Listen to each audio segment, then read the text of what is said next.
What's up? What's up? What's up? What's up? Who the fuck is Murat the Destroyer? It's happening, Baldy. Oh, is this fucking scumbag? What's up, Papa? It's happening, Shagger. How are you? How are you? I'm good. I'm good. How are you? Is that good? Aye, not bad. Yeah, Aye. right. Aye, not bad. I think Aye. I'm gonna pick it up. Yeah, by the way, did you see the Russian looking at that Bulgarian bum? Nah, he got knocked out. Oh, I knocked him out. I mean, come on. Is that surprising? Possibly, aye.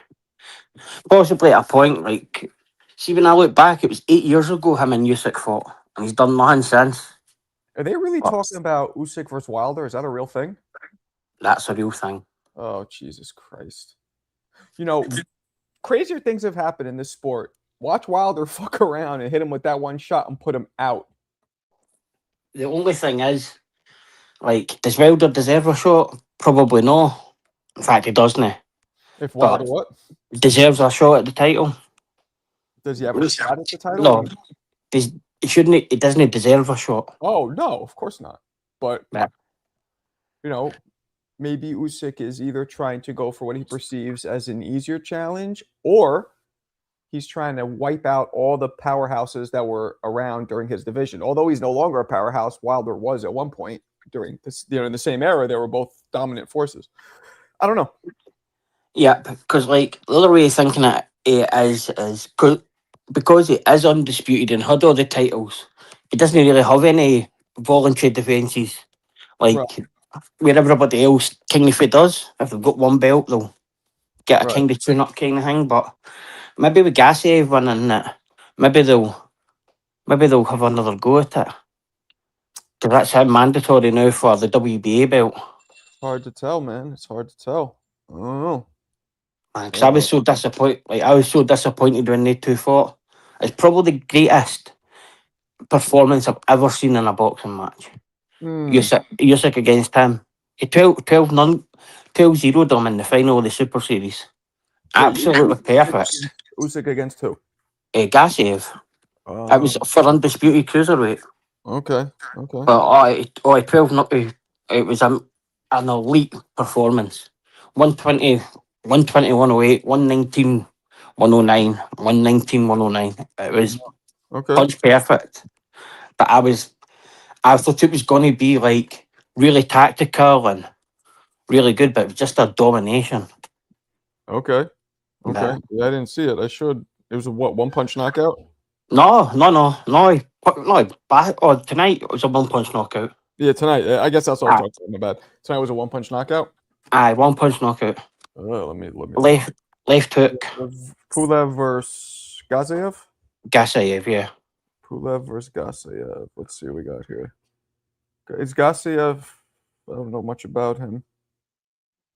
Man, he's Usyk's best win. He's what? Gassiev. He's Usyk's best win, Gassiev. He's Usyk's best win. Okay. Yeah. How is he? Totally. I don't know much about him. He's been beat twice, but once was Usyk and he got beat off Otto Wallin at heavyweight. But when him and Usyk fought, the two of them were undefeated, unified champs. All right, let's try this out now. Let's play it for everybody to see. They did remove my strikes, so I don't think the zone will fuck with me. With this. That's good. But we'll find out, won't we? There we go. That's good? Here we go. Oh, there we go. All right, 1, 2. Oh, my goodness! Called them out. Pulev decked and fell down to the canvassing stage. He's not going to try the referee. Bulgaria down bad. Is that what happened to you? The Dubai tennis arena just claimed the goodness. Oh my goodness! What a left! It was just kind of a leap in, like, you know what I mean? Like, see if you let it play on a wee bit, and see when it shows you the other angle of it, man. I don't like for to hit him there and at that angle, like because it actually hits him punching down the way as well. But I have good punch, like great punch. But Gassiev was a great fighter. Like, man, unified champ at 22 or 23 at cruiserweight. Right. Yeah. And when he came out big heavyweight, big cruiserweights in that tournament as well. So, man, Wow. sometimes we don't. I can't believe, like, obviously you are not really into fucking European fighting and shit, but Not a Roy Jones left hook. Yeah, I you dipshit. nah, Roy got KO'd at that way. Roy was way faster. True. Way faster. And Roy would snap. That didn't even look that hard. It just caught. It's it's that old, age long cliche, right? The ones you don't see, the ones that get you. That's what that was. Oh, totally. Yeah, Like, you didn't see it. You got clipped. he looks much slower at heavyweight as well, though. He used to be really quick, good footed, technical, really technical. Yeah. See, thinking about it, he's probably Usyk's worst matchup, but he just never had it. Like, never had it to beat him, and that's the only one that's left is Deontay.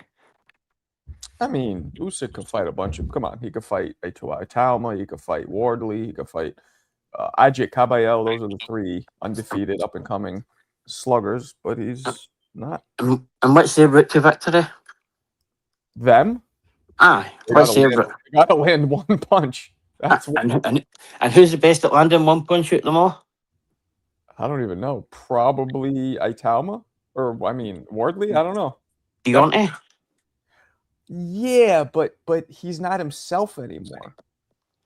But Like- he got the unconventional punch that could catch Usyk out? Yeah, but did you see his last fight? For the I first know. time in 3 fights, he was finally throwing his punches, like pretty much unadulterated, pretty much unreserved. But they just had no pop on him anymore. You saw that. He just had no pop on him anymore. You know what I mean? For anybody that's so awkward and unconventional, it's him, eh? It's totally him. But Yeah, no. You're right. He is awkward, unconventional, but he's not himself anymore. That's the thing. If he had the power he used to have, I'd agree with you. I think the younger guys have a better chance of beating Usyk than him because he's just not punching anymore. I think I kind of feel one wild to fight him because, like, how we always said, I want to have a body on my resume. Well, this could happen to him. This could be karma. Yeah, He could be the body on Usyk's resume. yeah. I mean, I don't think Usyk has the power to body anybody, but I mean, Man, you never know. no, you never know, and it's nobody wants to be bodied.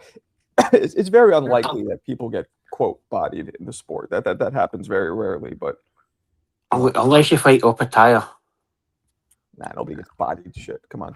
And Uh, half the time, it's just a freak thing. It's like if you think about it, the dudes who ended up doing that aren't the hardest one-shot punchers in the world.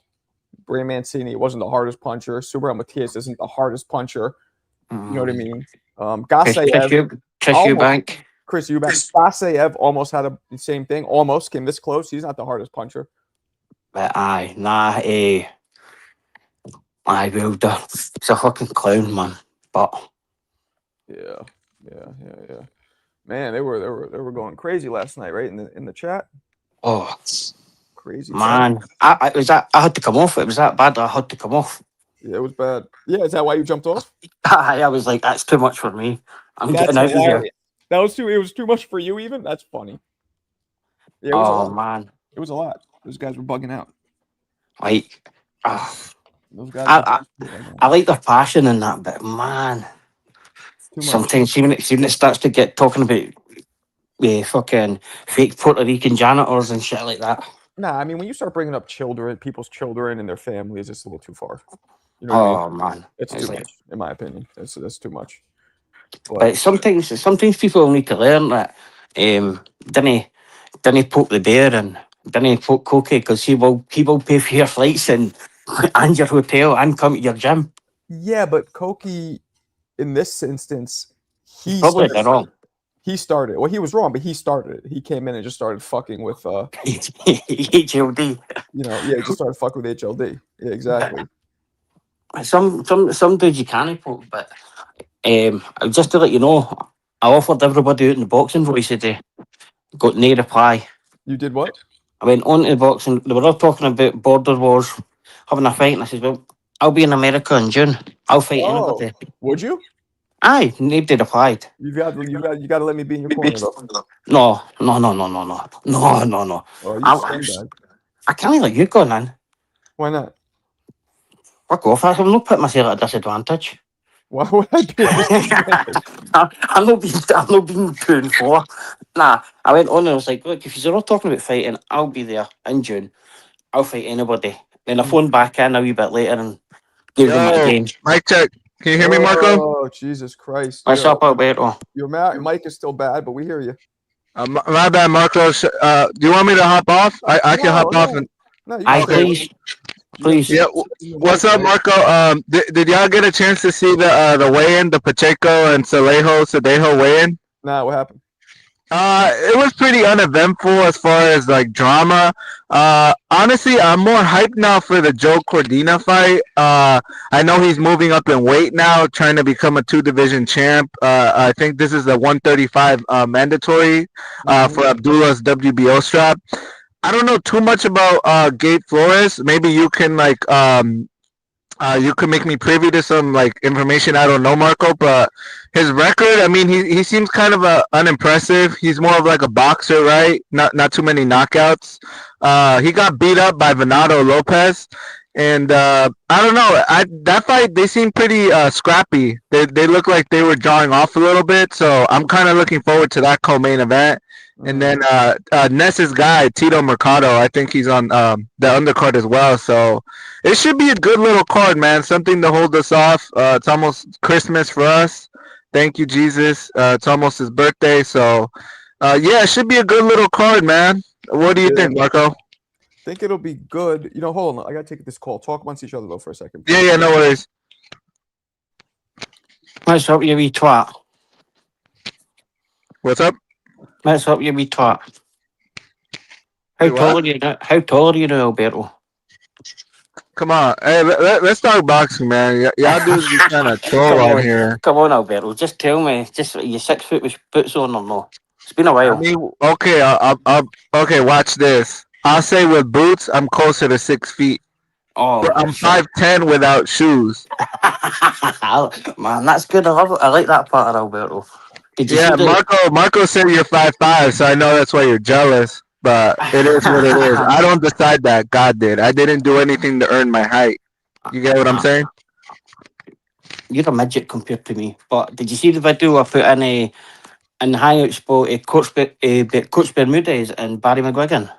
Did you see that? Yeah, I appreciate that video, man. That showed me that Coach Bermudez keeps that same energy in person. I thought he did a good job of checking. You said Buddy McGuire? Because I don't even know dude's Barry name. McGuigan. Yeah, him. Aye.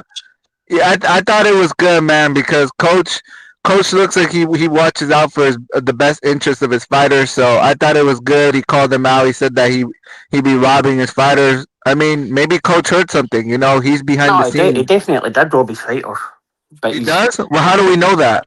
Oh, he went to court. He was the manager. Like he's one of the biggest boxers in Britain's history, Barry McGuigan, and his son Shane. See, I don't know that because we don't really follow the UK scene over here. He used to be, he was Josh Taylor's trainer and manager, Carol Frampton's manager. So, Barry was a great fighter. Like really good. Top 2 or 3 Irish fighters ever. But, man, did you see it? But he's a gangster, though. Coach Bermudez was lucky the fucking IRA didn't pack him up. I see, Yeah, man. when I see him saying that, I'm like, is that Barry McGuigan he's talking to? And I was looking again and I was like, is that actually Coach Bermudez in that? And I looked and somebody says, oh, there's Scobie looking in the thing. I went, oh, fuck, it is fucking Coach Bermudez. He's like, you robbing prick. But I did, what happened was he stole all the money out for Carol Frampton, basically. Oh, he did? It's official? Aye, went to court and he had to pay out and everything. So, Carol Frampton fought Leo Santa Cruz and he didn't get his purse for 13 months. And then it was basically the IRS turned up at his door and says, "Oh, you're due all this money for tax." Carol Frampton was like, "What are you on about? I've not even been paid yet." He robbed them. He robbed them all. But Barry's a gangster, a proper. He's no one person like to do that to one of Northern Ireland's biggest fighters. Man, doesn't care. But it was funny. I was like, I was pissing myself when Coach Bermudez was there. Like, imagine doing that in that guy's hometown. You fucking robbing bastard. You rob your fighters. But it's public knowledge. So then, why do people still want to train with him? Why is that? What was his name of the guy that Kurt Scooby fought? What's his name? Oh, the one that Kurt Scooby fought was The prospect, the Middle Azim. Eastern. Adam Azim. Yeah. Why is Adam Azim being trained by Buddy McGirt then if he's known to rob his fighters? Because he's got a lot of power out here. He's a great matchmaker. He's a really good matchmaker, but I wouldn't be trusting him. But saying that, Frank Warren robbed all his fighters as well, so nah. But Barry. Well, that's why, Mick. Okay, watch this, Mick. In the U.S., we all trust Oscar De La Hoya because he's a previous Olympic gold medalist, 5-division weight champ. Like, you could trust Oscar over here. That's why a lot of dudes like will sign to Oscar because he knows you have his best interest if you sign to Oscar, and he's not gonna rob fighters. Do you know what saves you over there though? You have the Ali Act, so they've got to show you what they make. Over here, they don't have to show you anything, eh? Like, Wait, they don't have to. They don't have the Ali Act over there? No, the Ali Act's only in America. Wow. It's crazy. So, like, what happened with Frampton was he's fighting Leo Santa Cruz, supposedly for 1.5 million. And then, so Carol Frampton got paid 500,000. Got paid $1 million, and Barry Wigan kept 500,000. Then he still had to pay him again off the $1 million. But I fucked him up. Oh, trick-ass buster. Shelton, Marco's on a phone call, so we're holding down the fortress. Do you have anything you wanted to talk about real quick while Marco's doing a business call? Oh, he's doing a business call. Oh, he's a businessman now. Cool. Shelton. I like it. Shelton, do you know Barry McGuigan? Of course I know who Barry McGuigan is. Wait, Shelton, you say you from South Central, right? Nah, but Shelton knows him. Oh, okay. Have you? Does Diego Pacheco? Does his name ring bells over there? It doesn't ring bells, but everybody knows he's from the east side of LA. He's from the South Central. He's from the east side, off of there from Maine and San Pedro and Vernon and shit like that. He's from over there.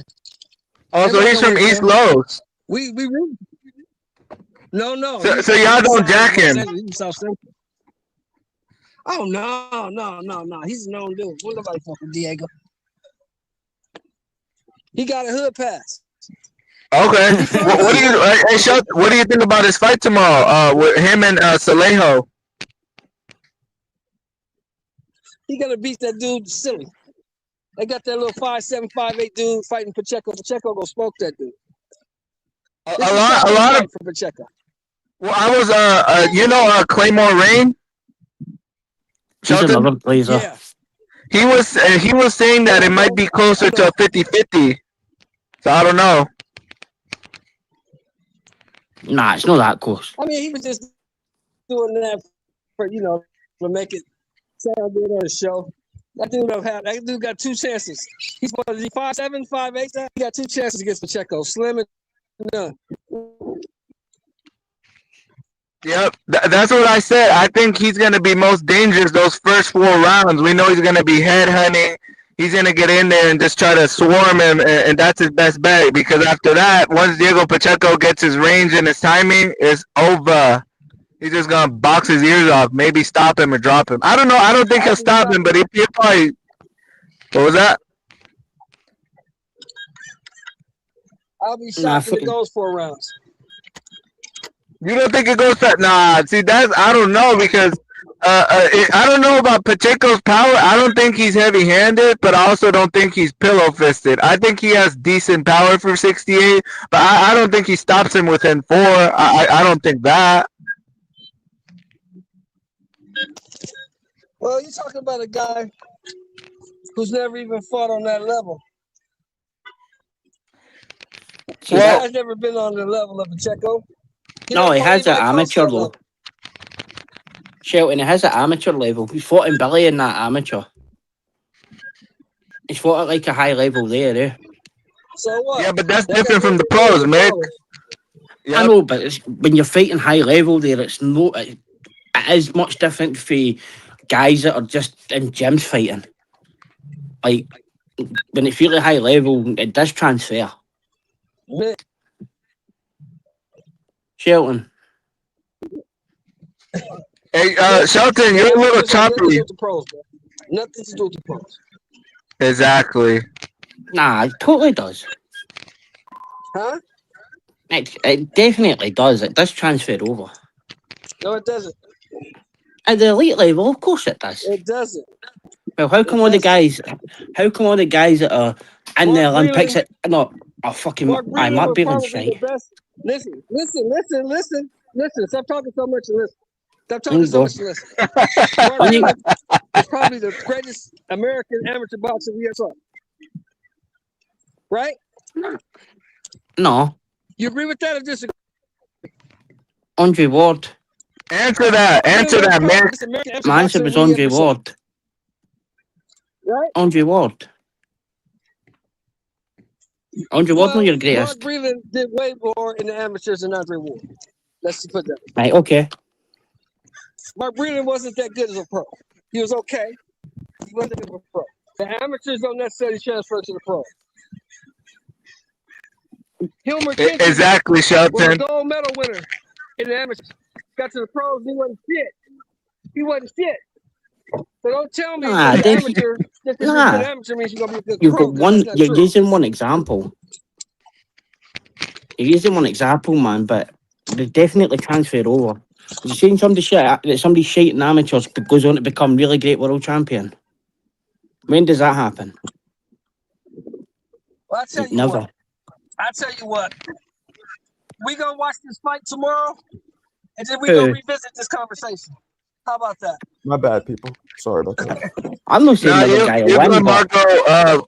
We good. We're just talking about the fights tomorrow. Marco, what's up, yo? Mark ass, trick ass buster. What's up, man? How you doing? I seen to them earlier. I don't Did know, you- man. Did you see the video I put in? Oh, you're not in that thing. Coach Bermudez pulling up Barry McGuigan. You No, seen that one, man? Oh, I did it's not. brilliant. Who the hell Brilliant. do you know who Barry McGuigan is? You didn't know who Barry McGuigan is? Wait, Marco. You haven't Can, that? can I get your thoughts real quick on the card for tomorrow? Is Marco? Stop it. You're not fucking casual. Barry McGuigan? Who the fuck is that? Probably one of the Barry greatest McGuigan. features in the world. He's a Ever. champion. World champion boxer. Barry Not the best in the world ever, but he was pretty good. McGuigan? Oh, he's one of the best. He's pretty good. What? Oh, he's One of the Irish, best Google ever. Barry McGuigan. Irish professional. Oh, he's old as shit. Google him, Marco. Google Yeah, him. I just did. He was hard puncher, 32-3. Ugly motherfucker. You UK dudes are ugly. He was ugly. Hey, He Marco, they be looking like inbreds a little bit, He's fucking huh? Irish. He's not even from the UK. Whatever, same shit. I never, Yeah, we don't care, Mick. We're from the States. I never heard of Shut up. anybody- You're not for the States. You're from Mexico, so shut up. There's a difference. What the fuck are you talking about, Leprechaun? I'm from here. I'm from Cali. Who the fuck did he beat? I don't know any of these people. How do you, like, because you don't even know who he is? Well, why? Yeah, but I would know the other star if they were like players in boxing. No, just because you didn't know boxing, you just didn't know. I definitely was basic- deep into boxing in '89, '85, like when he was. How do you not know him? He's bigger than Oh, Tissue Banking that here. Beat Juan Laporte. That's a good win. Hmm? I know Juan Laporte. Okay, that's a good win.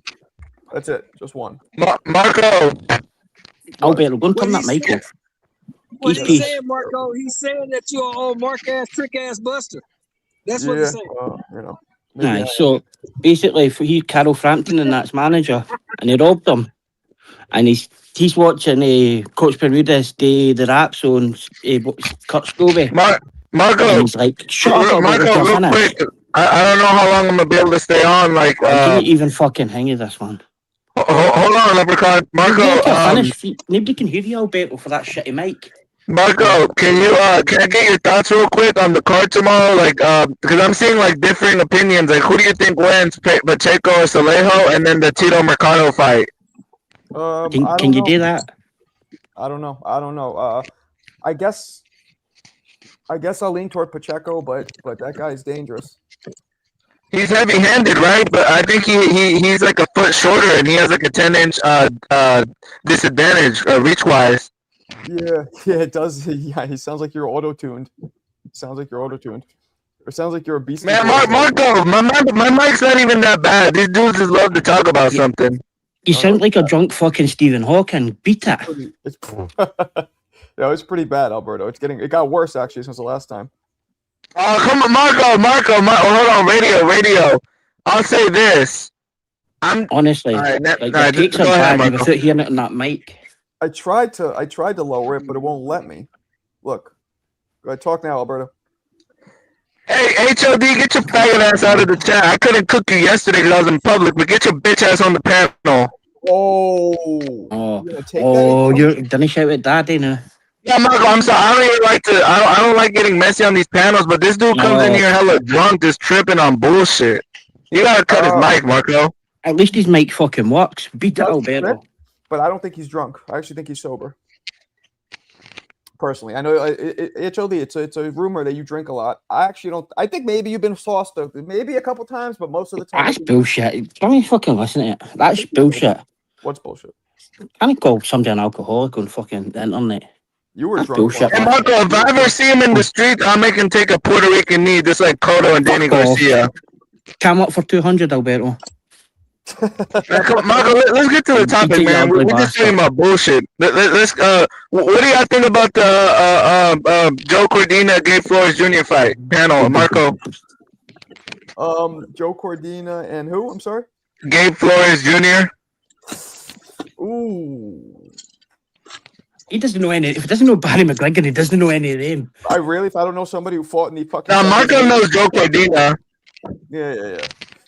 Marco, No, he doesn't. Look at that face. He doesn't know him. No, I do. But I just don't know who the fuck to pick. But wait, does he fight at Marco? Losses, so it's not like. Who's a harder puncher? Let me look at that. Okay, Joe Cordina's not that hard of a puncher. Flores is not. Oh, they both can't punch. Okay, that's what I thought. Fuck. I don't know. I really don't know. Maybe lean towards Cordina a little bit, but, I don't know. I don't know. Cordina will beat him. I think Cordina so. will beat him. I think Technically, the much better fighter. I think so. Good, really good amateur, have Alberto. Really good. This will transfer over when he beats his ass.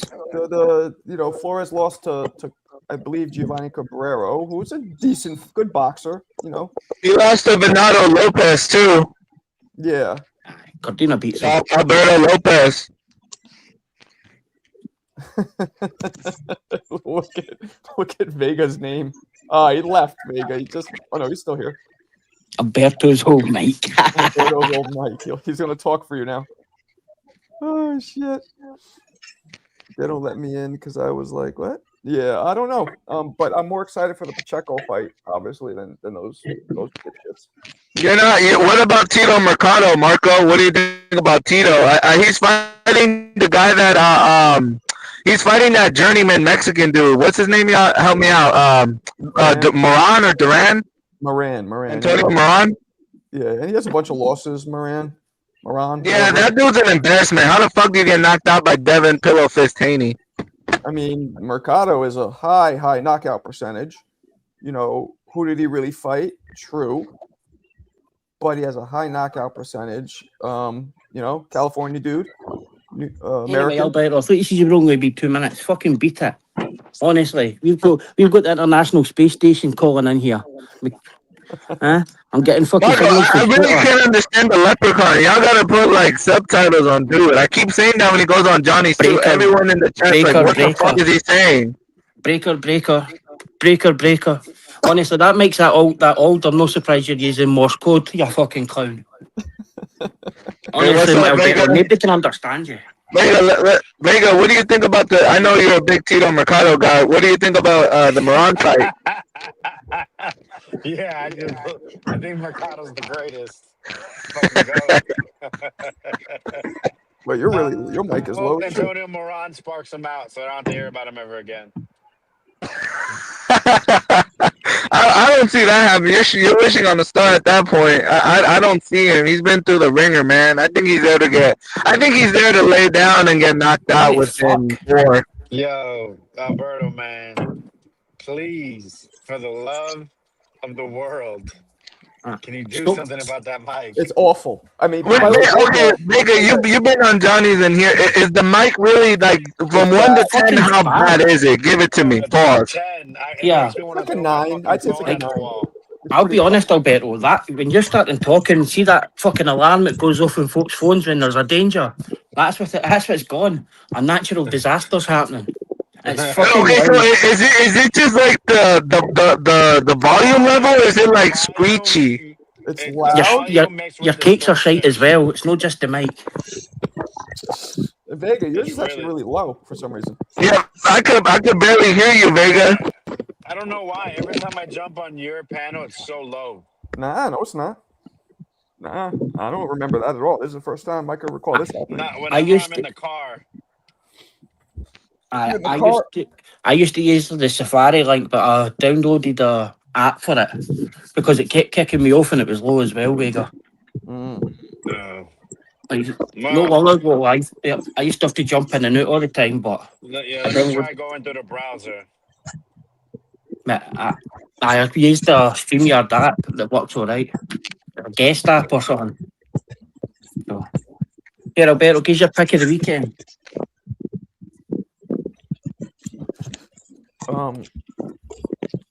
Which Hey man, somebody got to. I hear a lot of like background noise. Somebody got to mute up a little. Right, Alberto, give your best fight of the weekend. I've been a huge Diego Pacheco fan. I think this fight is not gonna like put him in that star level, but I think this is good momentum going into 2026. Marco, I know you didn't watch the press conference today, so I'll just fill you in real quick. There is a rumor going around that if Pacheco is victorious on Saturday, that he could be fighting Jaime Munguia in LA next, the first quarter of the 2026. So I think that fight could definitely put him on the map. And I want to see what the kid has, man. You know, he's been stepping up his comps, and it's time to see what we have there. You know, Eddie Hearn's no stranger to putting his fighters in tough Please fights. stop, Alberto. Nobody can fucking hear you. Yeah, that mic is really loud, man. It's Nobody can hear really you, loud. honestly. It's like a headache. It's like Pretty you're bad. underwater. You're like, I'll mute up. I'll mute up. Talking to the mic and talking to the phone. it's like when round one got fucking waterboarded with Marco. That's what it's like. You were underwater there. You got waterboarded with these nuts. What's up, Southpaw? Who's this? Yo, what up? What up? Where you calling from? I'm from Texas. Texas. All right. Cool. Welcome. Vega, is that better? I don't know. Yes. That's better. Way better. Okay, so it's We're the thinking app. better now, Vega. Oh my god. Ah! Fucking hell, Mark. Alberto, man. Jeez, oh. I can't even hear my thoughts when Alberto talks. Yeah, that shit That's is- great. And you know what's crazy is sometimes he'll jump out, jump back in, and it's perfectly fine. It's wild. Really? Every time I've talked to him Yeah. in the past couple of weeks, it's been that loud. It hasn't been good once. No, it's like a 33% chance it'll be good when he jumps on Johnny's You know, show. some people, I don't want to shit on him too much because, tough times are tough. Maybe he can't afford to get a new one. I don't want to make him feel bad for that. You know what I mean? Just take the mic out and speak into the phone like a normal person. Well, that's what he should have done. Yeah. Maybe his hands are a bit, are full. Maybe his battery's going to run out again or something like that. But, man, it's Alberto, I'll be honest with you. your boxing takes are bad enough, but like trying to listen through that fucking mic, it's even worse. Like there's no many viewers here, but Jesus Christ. It makes Didn't me feel even- like I'm in a horror movie when he talks. Oh, It sounds like an old Beastie Boys album. Those of you my age know what I'm talking about. That's what it sounds Nobody's like. your age. Yeah, nobody's my age. Who would Blind Faith might know the Beastie Boys albums. I know Shelton. So Although I don't think Shelton listens to Beastie Boys. I don't strike a 60-year-old dude from Compton listening to fucking Beastie Boys. But maybe I'm wrong. Maybe I'm wrong. But yeah, what are y'all lying about here? just that nothing. No lies. No, we're talking. Kamik goes Beastie Boys. You've really never heard of the Beastie Boys, Kamik? I mean, I know you're young, but good look. You've heard of the Beastie Boys, right, Vega? What the No. fuck kind of question is that? Okay, course. Giant, have you heard of the Beastie Boys? Well, he's way younger. Yeah, so if he heard of it, that Yeah, means- man. Come on. Okay, good. of course. Does Barry McGuigan play in them? Oh my Jesus. Yeah, he asked me that Yeah, question Marco, like that's I'm crazy. You fucking. don't know the 18. buddy dude. Who? Barry McGuigan? Nah, I never heard of him. Yeah, that's wild. But look, Oh, Barry How you- McQuiggan. I never heard of him. You? of course. Yeah, I never heard of him. Ever in my life heard of him. Not once. Why y'all was talking about Barry? Because he robbed his fighters. Right, Rob- right. Rob Y'all was Carroll talking about Frampton. Coach. Y'all was talking about Aye. Coach Bermudez. I seen that video the day, man. He's taking a big risk in that to Barry. He's an Irish gangster. But Yeah, fucking, he didn't even blink to him. He's like, you robbed your fighters. And he goes, you're talking fucking shite. And he goes, you robbed your fucking fighters. But he did rob them. He robbed them all. Barry was saying, "Yo, why you rubbing his hands?" Like, shut up! You rob fighters. Look who we have here. We have Furioso. He fucking robbed them all. Frampton, Josh Taylor, all of them. Fucking robbed them all. But what a fighter. Was Barry with what is it? MT what was it called? MTK? MTK. Aye and no. Some of them were. But there was like, Yeah, there was really, why? out the 5 or 6 fighters they had, they all became world champions, like Kakachi. There's another Irish guy that became world champion, but they didn't have any. They didn't have very many fighters, but man, they still stole for people and shit. Here we go. They had Three Jack things- Catterall as well. Eh? Three things I dislike in this world. Hold on, let me read this. One is Alan Day. Okay, that's a little mean. That's not Two, mean. Shelton moving his camera everywhere. Okay, I get that one. 3, Alberto's mic. Okay. Man, you see, are doing bad if it's not trying to work out what I'm saying. See, Jackie never heard of him either. Ain't just me. Ain't just me. Well, whatever. Barry McQuiggan. What weight did he fight What's at? up, Furioso? What weight did How are he we doing, fight? Mick and panel and chat and all the millions out there? What's up, big Smash the dog? like, smash the like. What's up, big dog? You ready to How see we your doing? boy How we AJ doing? You squash? see that chicken? Yank? You see that chicken on the avatar? It's going to be running for its life. Oh, you think Oh, so? Yeah. Is he gonna get knocked out or just out? Tio. Well, that's the only way he can lose. I'm very conspiratorial, right? Mm-hmm. And don't blame me for it. It's just the way of the world. It's okay. I just think that the fight will go to points. It'll be close. But I just think Shakur's the guy, isn't he? He's not the business, but I just think he's the A side. Without getting too deep and political about everything, I just think he's the A side, and I think they'll give it to him. However, I think on the night, the eye test will say Tio won that, just like Pitbull Cruz. Oh, come Right. on, Furioso. I thought you were better than that. Come on. Hey Mick, how did you have the Pitbull Cruz fight? Who won? Roach up around. Genuinely. What'd you Sorry? say? Roach winning by 1. I love that. Not even the British guy understood. you. Really? Nice. I You did. had them winning by 1, okay. That was great. done. Even the British guy's like, "Excuse me." No, I thought Pitbull won. I did too. I thought You know, Pitbull it's won just quite one of those clearly. things. Quite So clearly. what I'm saying is, you can Quite have a clearly, fight that jeez. close where you got this side saying they won, this side saying they won, and I think that's how Tio fight's going to go.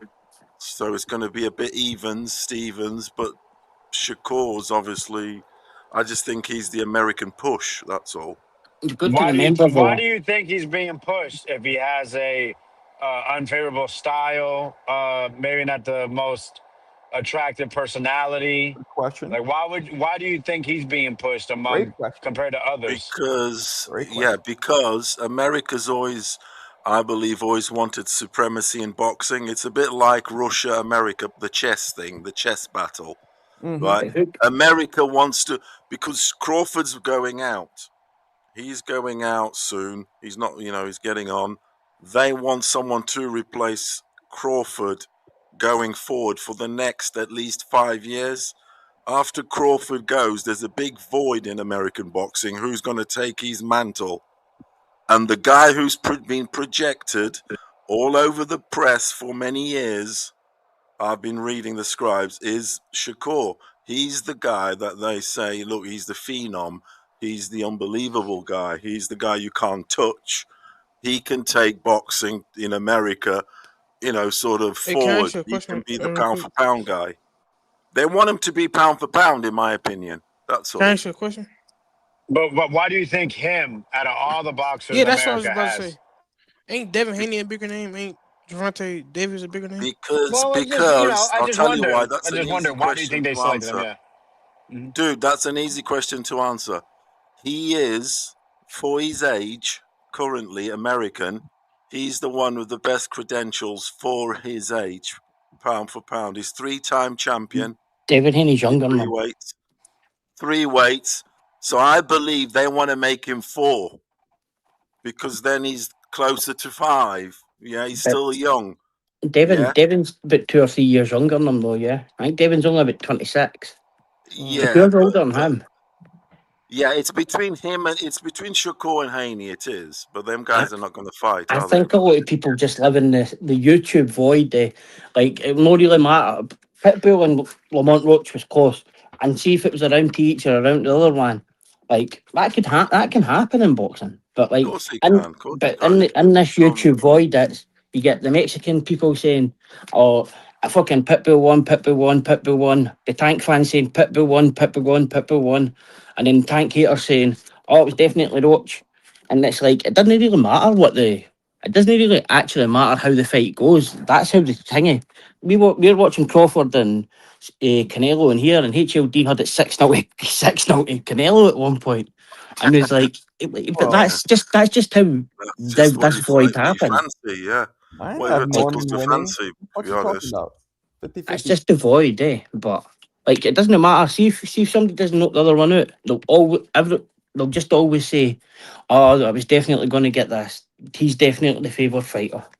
Like, see all the people that talk about fixed fights and, oh, that's it, he's the favoured one and he's going to get a decision. Why do they keep coming back and watching? They should already know. Like, they should know the result. Why are they not putting all the money on it if it's that fixed? Why do they keep coming Yeah, back? I mean, you can't put money on Shakur because We lost Vega. he's quite a big favorite. Vega, where'd you go, man? Oh man, didn't tell me that, Fury. So I told you what happened the last time. Yeah, he's a big favorite. He is. Who is Aye, Shakur? rightfully Well, he's so. a biggish favorite. He's like, I mean, Tio's 3-1, What 3 you times think, your money. Hey, Furioso. Furioso, is that what you call it? Yeah. What do you think of what I just put up, which is a proposed after the circus? We got Fury versus AJ. What do you think about that? Being a British bloke yourself. Oh yeah, I mean, it's a bit. I mean, I still want to see it. It's still big business. Because I think the knockout over Jake Paul is gonna, even though it shouldn't, it's gonna probably gas him up a little, give him a little more confidence in AJ. Maybe maybe make him go Yeah, after I mean, Fury. I've got Fury. I've got Fury winning. However, AJ can knock Fury's lights out for sure. AJ can knock I anybody's don't think lights out. Fury's got the. He hasn't got the legs anymore. AJ's like a lazy Con Ed employee. Sometimes he turns lights out. Sometimes he doesn't want him. Yeah. If he connects on Fury, he can spark him. He can. I know Fury's got a good chin, but he does go down. What's up, Lo? What's up, big dog? Marco. What's up, big dog? What's up, Lo? What's going on? Nick Duna. What's going on, everybody in the chat, man? King David. What's going on, kid? So the man just woke up from a little nap. Now just tuned in. I see you talking boxing. We talking the dead heavyweight division. Yo, We talking the heavyweight division that Jake Paul might shake up. If Jake Paul goes the distance, this is already a reflection of how bad the division is. We had a guy that never boxed before give the greatest heavyweight of all time, according to all not you, but a lot of dick riders will call him Tyson Fury the greatest heavyweight of all time. thought, and I'll be honest, I thought at the time he had the propensity to possibly be that. I didn't think he was yet because but I thought because he was like a cheat code at the time. But look at the guys around him. If Anthony Joshua fought in the 90s, he would be Michael Grant. If Andy Ruiz fought in the 90s, he would be Joe Hip. You think? Yes, he would. Let me ask you a question. You think Michael Grant could ever beat an old Klitschko? I don't. I don't think Anthony Joshua could be. I don't think Anthony Joshua was actually talented, but he didn't have the mentality. I know Michael Grant personally, he's a good dude. I'm not trying to shit on him, but he's closer to Bruno than he is. Michael Grant turned pro at like 21. He was a basketball player.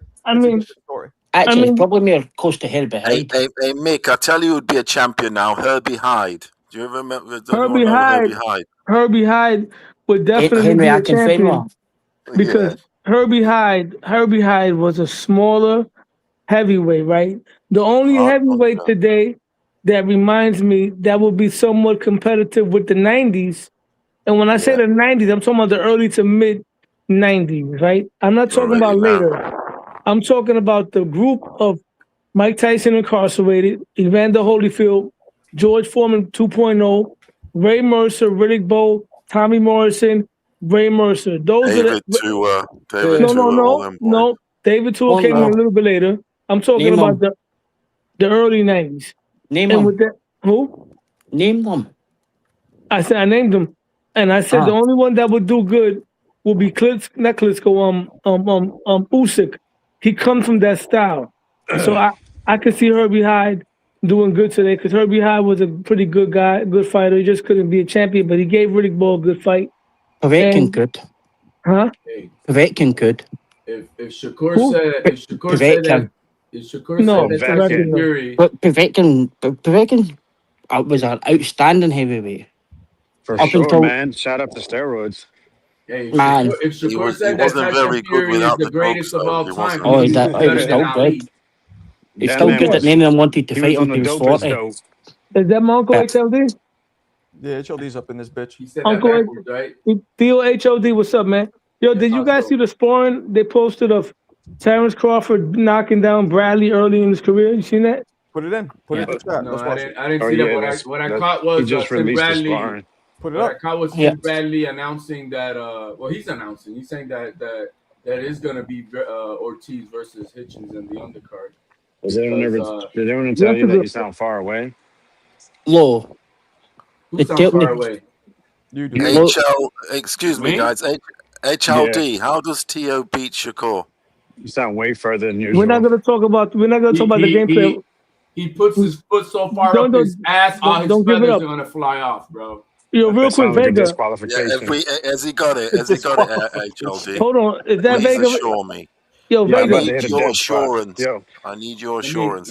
Yo, Vega, that picture that you have on your screen, that's the same picture, and I'm going to take credit for it. I'm the one that created that picture. I sent that to Ness with Debo on top of it. It has the I did a terrible job. I cut off Debo's head and I put it on Devin Haney. I swear to everything I love. I sent that to Nestor Gibbs, and I see somewhere Nestor must have put it, and now you got it. Congratulations. Can I ask you a question for a jump off, Law? Yeah, go ahead. I heard somebody put the heavyweight division on point in America, and nobody stepped up to it today. Shouted out, anybody wants to fight for the 11th of June to the 11th of July, hit me up. I'm ready to come here. Hey, Marco, you think did you mess earlier when I asked you to lower you're the first volume? on my list. What's up? When I said maybe you could lower the volume, did you lower everybody's volume by chance? No, I didn't. I did not. No. Marco, real quick. You know what I noticed about this group of young kings that's very impressive about them? These crazy ass names, bro. On any given night, right? One of them could always look like the better one. At one point, Gervonta Davis was looking like the leader of the pack based on performances, right? Gervonta was smoking everybody. Let's look at June, right? In June of 2020, when he fought Frank Martin, right?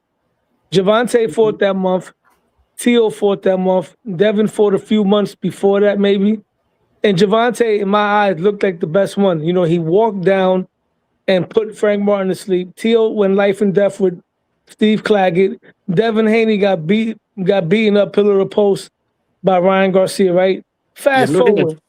The Four Kings, have you? Yeah, and then real quick, and then fast forward in May, Tio looked like the cream of the crop, right? He outclassed a hungry, elite Arnold Barboza. Devin Haney ran for his life against Jose Ramirez, and Ryan Garcia got beat by Rolly Romero, right?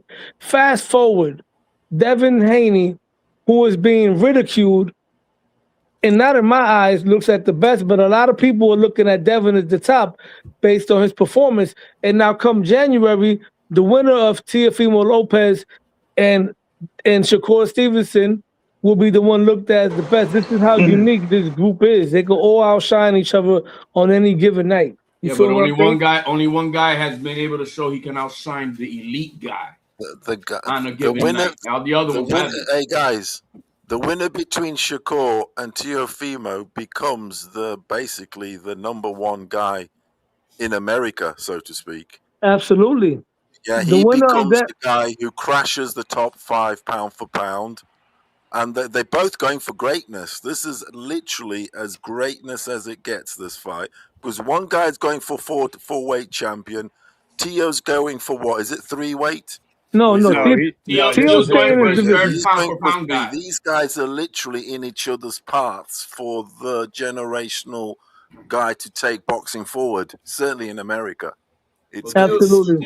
Tio's going for his third pound for pound guy. Absolutely. Hey, I said that, and I said this is one of those. This is one of those matches where we can get this 3 times. No, we're not doing that. We can get this. No, we can get this multiple times in their career. That was one of the 2 stipulations that Shakur's team held up the entire fight on. They wanted a rematch clause in it, and they also wanted some other bullshit. But we're gonna beat this guy so convincingly. There's not gonna be a rematch. And I'm gonna leave it at that. Tio made sure there was no rematch. I can tell you, there's not going to be a rematch because it will be a boring fight. Because there is no rematch. It'll be fucking boring. Nobody's want to see that twice. Listen.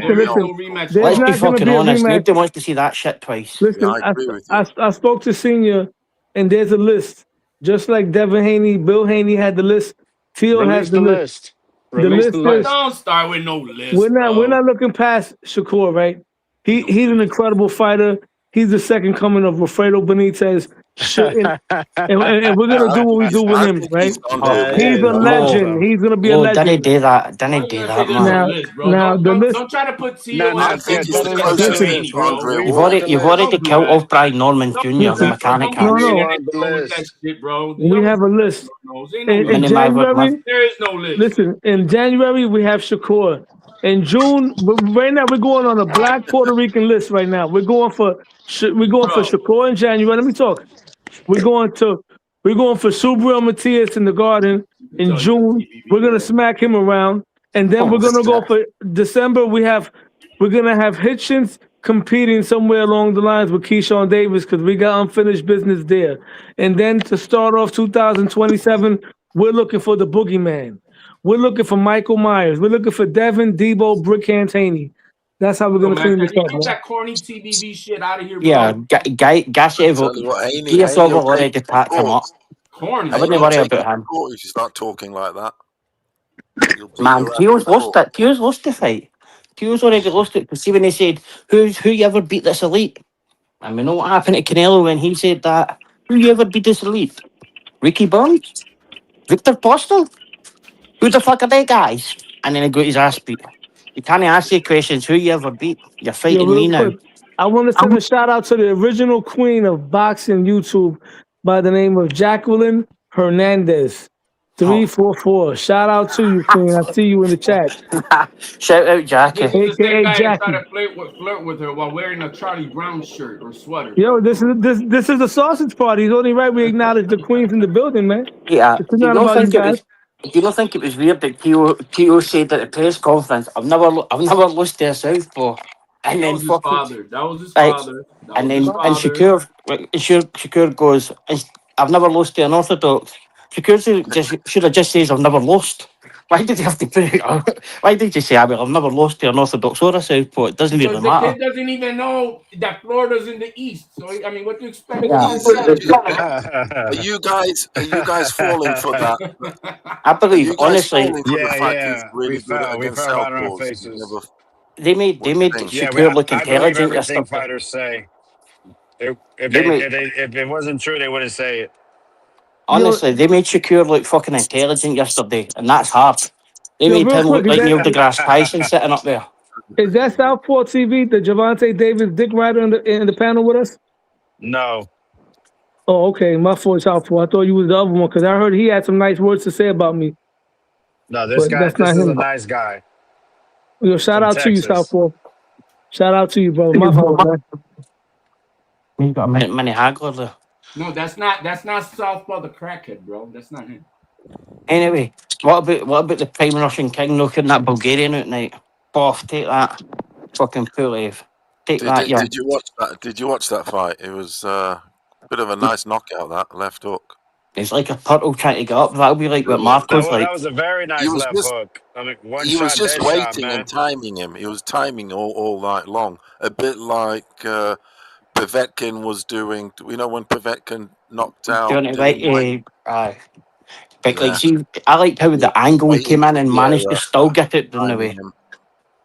Hey, Mick, did you What guys was nice win? about that left hook too right? was he did that in the middle of the ring. What was that, HLD? It was a beautiful knockout. Though, beautiful. Turned Who's his knuckle. again? Garcia was really good. Like, Marco was like, oh, I didn't really know who he is. I'm like, probably the second best cruiserweight the last 30 years, but don't know. Yo, it's crazy. Otto Wallin fucking probably outboxed him, Usyk's second best win. What, 2 years ago? Best win A year and a prior half to ago? heavyweight. yeah, man, I was seeing him and Usyk fought. I thought I was going to be like so technical, so good, and Usyk washed him. It's good to see him back. It's good to see him back. Yo, Hopefully Marco, he can. real quick, Marco, did you go to the press conference, Marco? Nah, man, I had a doctor appointment. Are you okay? And I'm good. You had to have his CAT scan. I got sinus. Lord, that was I might have to have a hilarious. sinus surgery. Yo, Are you coming to the fight, Marco? I mean, yeah, I think even if I don't get approved, I'm gonna try and figure out. Marco, listen, if you come into the fight, you going to the pre-fight, the pre-game brunch party with us? Oh. I already got a few of us lined up, man, from the community, man. So I want you. Are you going? Are you going, dude? I'm the one that's setting it up, man. I'm saying, yeah, we got a few guys. We're going to a brunch spot in Manhattan, bro. We got Johnny coming out from the Hangout. We got Two Tone coming out. We got Four Corners Boxing from the Bronx. We got Stock Chasers. We got Chevy Red. And it's like Maricones on a sausage party, man. Nah, we don't do that. We don't do those parties, bro. You're gonna be meeting evil. I'm trying to get Punch with us too, man. Trying to get Punch to come out, but Punch might. How's Tio gonna win then, dude? How's Tio gonna win? I'm not giving away the game plan. If you've been watching me, I already broke that down numerous times. And for respect to the team, I'm keeping it confidential. You're gonna see it. That's loco, bro. Stop acting like you're a coach, motherfucker. What the hell are you talking We're not giving that. about? We're not giving that away, bro. And Punch he's not giving it away unless he's on the TBV chopping his mouth. Nah. I'm not giving it away. I already said it one time, bro. bro. Everybody saw you talking it, bro. I said it one time, and this was months ago. And that's that. I'm not giving it away, man. That notebook. What did Tio bring the notebook for? Is the plan all in there? Is that what you got? Shay, hold up. Shay Market, the guy in the chat. Let me answer your chat. Yeah. I'm working in Chelsea, man. But the brunch party is gonna be somewhere in Manhattan on 55th Street. This nice little Mexican spot. It's gonna be lit. And Punch Drunk might make it with us, and he might be walking Tio down to the ring. Okay. Well, that just made HLD very sad.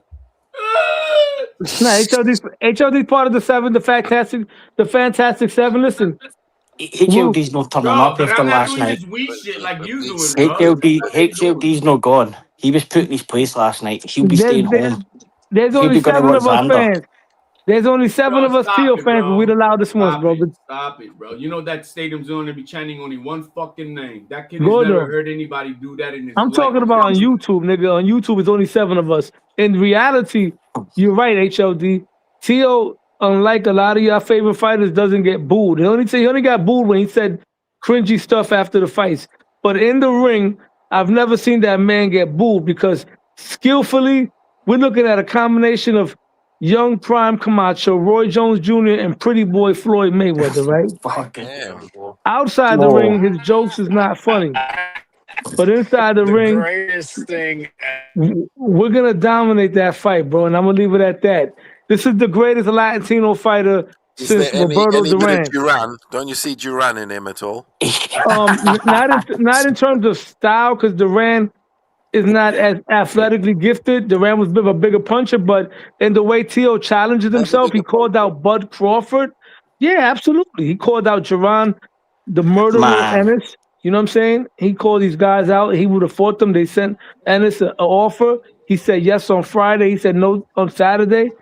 Bud Crawford been running from his life from Teofimo, slick back boxer Gordo Lopez. Absolutely. That's what we've got. We've got all that in the ring, and then HLD. Let me reply here. We've got all them in the ring, and then we've got Mongo for Blazing Saddles outside the ring. Like, let me read this. real quick. Just let them fucking be idiots, man. Hold on a second. CJ, appreciate you, man. Sorry I missed it. Low trying to put bread on Shakur versus Tio. CJ is returned. You wanna bet CJ Low? I bet on myself. I don't bet on other men, especially in a corrupt sport like boxing. Yeah, HLD, you going to go to the fight because you were put on notice last night. I already got my tickets. Oh, HLD, you showing up, HLD? I'm looking for you, man. I doubt it. I doubt it after last night. I'm going to the liquor store that whole week. I'm looking for HLD. I'm going to every liquor store in the city. I'm looking for HLD, man.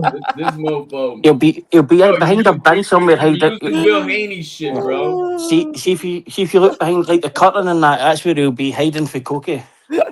Yo, you really coming there? I'm gonna find HLD. How you gotta go is go to that Colombian restaurant and get them hookers. You know what I mean? That's what he's. Yo, CJ, you want what Colombian restaurant to go on the Grant Gloves? CJ, both 2 tickets on the Grant Gloves. Is that what you want? Tell me. Go ahead. My bad. Yeah, that's funny. Yo, that Matias card got no motion, huh? I don't hear anyone talking about they going to that one. Yo, bro, they should put that Matias fight on the card, bro. I'm gonna be real with you. See the one $60 for the pay-per-view. Yeah, imagine Shakur Tio and Matias Dalton Smith. That would have made the most sense, but the promoter wanted to prove some type of point. It seems he's a fucking idiot. That's what he is. You forgot Hitchens in your team. Guy that tried to sabotage the fight with his eye strings because he's gonna take a bloodbath on this fight.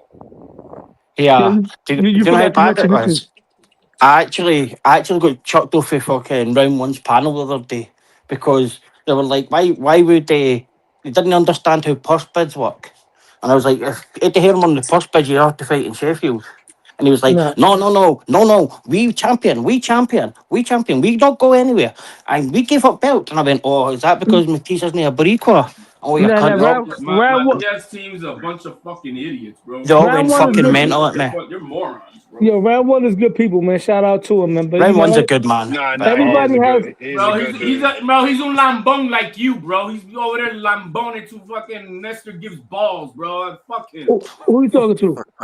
Yeah, HLD. Especially over there. Nah, he doing what he's doing, man. You know, he just support his favorite fighter, bro. Balls, man. He ain't licking balls, man. He just. Balls. I'm sorry, man. Hello, Star. Making us look bad and shit, bro. Hello, Star. How's Tio going to win, dude? Hello, Chibi. Bro's keeping his cards close to his chest. Maybe you can endorse your cards. I can't hear you, my friend. Can you speak up again? Hello, Star. Hello, Ness. I didn't hear him, man. Hello, Chibi. Why are you doing that for, Mick? Why you gotta do round one like that? That Yo, Baker, crash did out you hear was that video, crash out was Baker? ultimate. I saw Yo, that Baker, you heard shit. that? You right, man. I was wrong, and the man shut The your crash out bitch was the ass Yo, crash out up, Baker, was bro. hold on, yo, That Baker, did you see that motherfucker is video? goofy, man. the That's crash what out was good. Oh, Which Baker, one? the one that Oh, Two Tone put round one apologizing with the emotional music, and he said, "Hello, Star. Hey, Ness. Hey, T." Yo, I done it. I phoned in the I night. haven't seen that that shit one. wasn't that funny. You be watching that shit. Nah, I got a sense of humor, Marco. That's Yo, the Lo problem. sends me videos, guys. Lo sends me videos of these, and you hear him laugh like busting a gut in the background. Marco, I got a sense of humor, brother. It's very good. That's not a sense of humor. Is that I've you're laughed. gullible, bro? I have laughed all week at it. Hello, Star. Hello, Ness. He's got Star. he's I got haven't two caught. songs I caught. I You posted caught up. the guys are crash out laughing. You video. guys are Hello, laughing at him. GBV. Yo, the crash out video. Hold on. You guys are laughing at him because he got basically shit on, and he came back. No, because he nearly destroyed his desk. We laugh at how he sounded. We're not laughing at him. It's just funny how it sounded, the way Two Tone chopped it up, and the crash out was hilarious. That desk. The crash out was hilarious. You're a fucking motherfucker. I thought the video was a little loud, but nah, I like how he goes back to everyone's reaction. It made me chuckle for sure. Hello, you fucking damn dumb motherfucker. I feel bad for round one, actually. The glasses were steamed up and everything. Why do you feel bad for him? He's getting like shit on. You know what I'm saying? Oh, round one's cool. Bro, man. I'm gonna tell you from round one. And you from New York? You from New York, bro? And you feeling exactly about bullying? Nah, man, nah. I'm gonna tell you the truth, bro. I'm not a bully. Cares. You know what it is? Because you could tell. It's not like us, right? Hold on a second. It's not like us in here, like me, like HLD. You know, we could shit on each other, and we don't take it. Hold on. We could shit on each other. We don't take it serious, but I think it really bothers him. So that's why. No, I don't think it bothers round one. I just think the way that it happens bothers round one. The only thing that bothers me about it, he's sucking dick every day over there, bro. I don't like that shit, bro. Act like a man, bro. What the fuck? Nah, round one's cool. That's fuck you, man. That's what Round one's cool, but that's part of the act as well. I'm crashing out, yeah. You're acting like a jester for him and shit. Hey, yeah, you see him, bro? He actually acts like a fucking jester for fucking Ness. Man, he's a fucking No, it clown. doesn't. Hey, He's a clown. why are you knocking other people's grind? You know what Fuck I'm that saying? grind. People are Making us grinding. look bad. Marco, they're having a go at you at the chat again. Exactly. You know, at the end of the day, listen, I give him credit. Round one knows he does know a lot of his shit. I got to give it to him, especially when it comes to the put. I don't say nothing about that. No, he knows his stuff, man. You know, he's respectful. He's doing what Jackie just said. What Jackie just said is exactly he got humiliated and he apologized. I mean, honestly, Ness is the one who overreacted. You know what I mean? But whatever. It wasn't Ness. It wasn't Ness that overdone it to him. No. The day before, when he apologized because Ness went off on him and kicked him off. No, he got kicked in the balls, and then he went to apologize to the guy who kicked him in the balls. Like, hey, I'm sorry that you had to kick me in the balls. The guy who was on the phone with him had an argument there. It wasn't Ness though. It wasn't Ness. Mick, listen to me. You're talking about something that happened after that. They're referring to something that happened. I'm only on about his character. I don't care about the other shit. He got pissed off at JT, but that was after what we're talking about. That was after that, yeah. I'm not interested in that then. He got kicked off the panel, right? And then he came back, he apologized, and then he crashed out on JT. Kicked off. And then it's a different timeline. Fucking yelled at, all that. He done the same to you. And you sat there. He definitely didn't talk to me like that. No, he talked to you worse. Absolutely not. He told you he was going to beat you up with a chair. I would never go back on a show where somebody disrespected me like really, really bad. He says he's going to beat the fucking shit out of you with a chair. Mick, I'm going to beat the shit out of you. No, you're not. New York. Nah. Oh, yeah. You're not. I have my man Low record it. I'm going to hit you right in your fucking chop so I can't get arrested. Well, I told them I'm all free for a month in June, between June and July. And I got no response. Right? I'll be there. I know you're a little fat now. I saw your picture. It won't do you any good. Yeah, I'm not mad because you're going to be looking up at me anyway. Off the ground, you're going to be like Poulet, fucking on your back like a fucking turtle. You're an inch and a half taller. Who cares? Here, an inch and a half's a lot. Jackie, would you like an extra inch and a half? Exactly. Wow. Don't do that. Don't do that. An extra inch and a half's a lot, Marco. Don't do that. And it's more than that, Marco. I'm about 6 foot. 6. This nigga said an extra inch and a half. He's a clown. That's what Marco said, as if he's like measuring up on box rec. I'm gonna knock that last tooth out of your mouth, Mick. That one fucking gnarly motherfucker. Aye, right. I've seen more hair on a grape. Out of your mouth. Yo, Clean. chill, Yeah, man. All yeah. Do you know this what the worst bit was? argument. I actually says to Marco, I called real everybody quick, out and he man. says, "Can I do your corner? Can I do your corner?" Yo, I real went, quick. Yo, who's coming out to the city that night from everybody in the panel right now? Who's coming out right now? Neighbor. I mean, I'm hoping I'm gonna be living there. Crickets. Marco, you get to go fund me? I'm gonna be there. Yeah, give me a GoFundMe for my Metro card. Say no more, Marco. Oh my God. So Marco, you coming with us to the brunch party then? I don't know about all Mick, that. I might Mick, you're stop by and say 6'6", what's up, are but you? I don't know if I'll be there for a little. Nah, There's gonna be a lot of games. 6'2". Hold up. There's gonna be a lot of yams there, Marco. I'm that. Marco don't I'm like yams. 189 Now you're centimeters. 6'2", you're 6'1", now I'm you're not 6'2". 6'3", You're around growing, you there. old fuck. Stop lying. Marco, Yeah, go I'm if you invite his little boy from Alberta, he'll probably show up. Now, Beryl got packed up earlier at HLD, so get off. Your mic's shite. Your mic is shite. Your mic's Go shite. suck on Tio's nuts, HOD. We're sick of hearing you yapping up here. Well, you've got a good. The mic's good. The mic's good, Alberto. Has anyone got a good argument for Tio winning then, or what? Anybody? Tio's dad. We got the two people here who should have an argument for that. Go ahead, guys. Anybody got an argument? I'm not doing that because I'm not giving away the game plan. I already spoke about it. Come on. Stop it, bro. Look, man, Tio's gonna start going to the body. That's the game plan. He's gonna try to keep it in the ring, in the center of the ring, and he's gonna work his way from there. That's what's gonna happen. He's gonna freeze him like he does fucking Loma. It's no fucking different. Can I say, bro, you acting like Shakur In, watching out, this, and bro. around, Like, yeah? What do you mean? Here, In and out, He ain't in got and no out, and offense, around. bro. That kid got no offense, bro. Vega, can I I ask you a have never question? fought a fighter like Tio. Jesus Christ, there's a bomb went off again. I was watching that Shakur and Cepeda fight this morning, actually, right? Was it? And I didn't see nothing special at all. No, we're not gonna do that. Shakur Stevenson is everything they say he is. I'm not tell you what the fuck to do, bro. I'm not diminishing that man. We're not gonna tell I'm you not what discrediting. the fuck to do I'm or not say or discrediting. anything, bro. I'm not gonna discredit Tio's win at all. This guy is everything y'all say he is. Bro. Everything y'all say he is, bro. It is great. He's but I don't invisible see in nothing there. special to beat Tio. Simple as that. Well, Anyway. Tio. Vega, I've got a question for you. You may Right, ask it. so as I says, I was telling everyone to have a fight whenever Marco says, "Can I do your corner?" What do you Real think? quick. Think I should let him do it? Alberto, Yeah, if you let can him turn do your it. volume down a little bit in the Marco, background. you're hired. No, I tried it. It's just a shot. The shot mic. Yeah, You're cause my hired, lady, Marco. yeah, 'cause my lady saying that my lady Jackie Hernandez said that she can hear the noise in the That background, man. motherfucker could lower the volume on his One phone unless he's got some at a janky time, gramophone people. from 1995 and shit. Shut up, HLD, or I'll get Cookie to pack you up, right? One at a time, people. One at a time. There you go. Somebody else can speak. One at a Yeah, time. Marco's a very calm trainer, man. Thank you. Yeah, thanks. People Marco, you're hired. Please people don't gotta- waterboard me.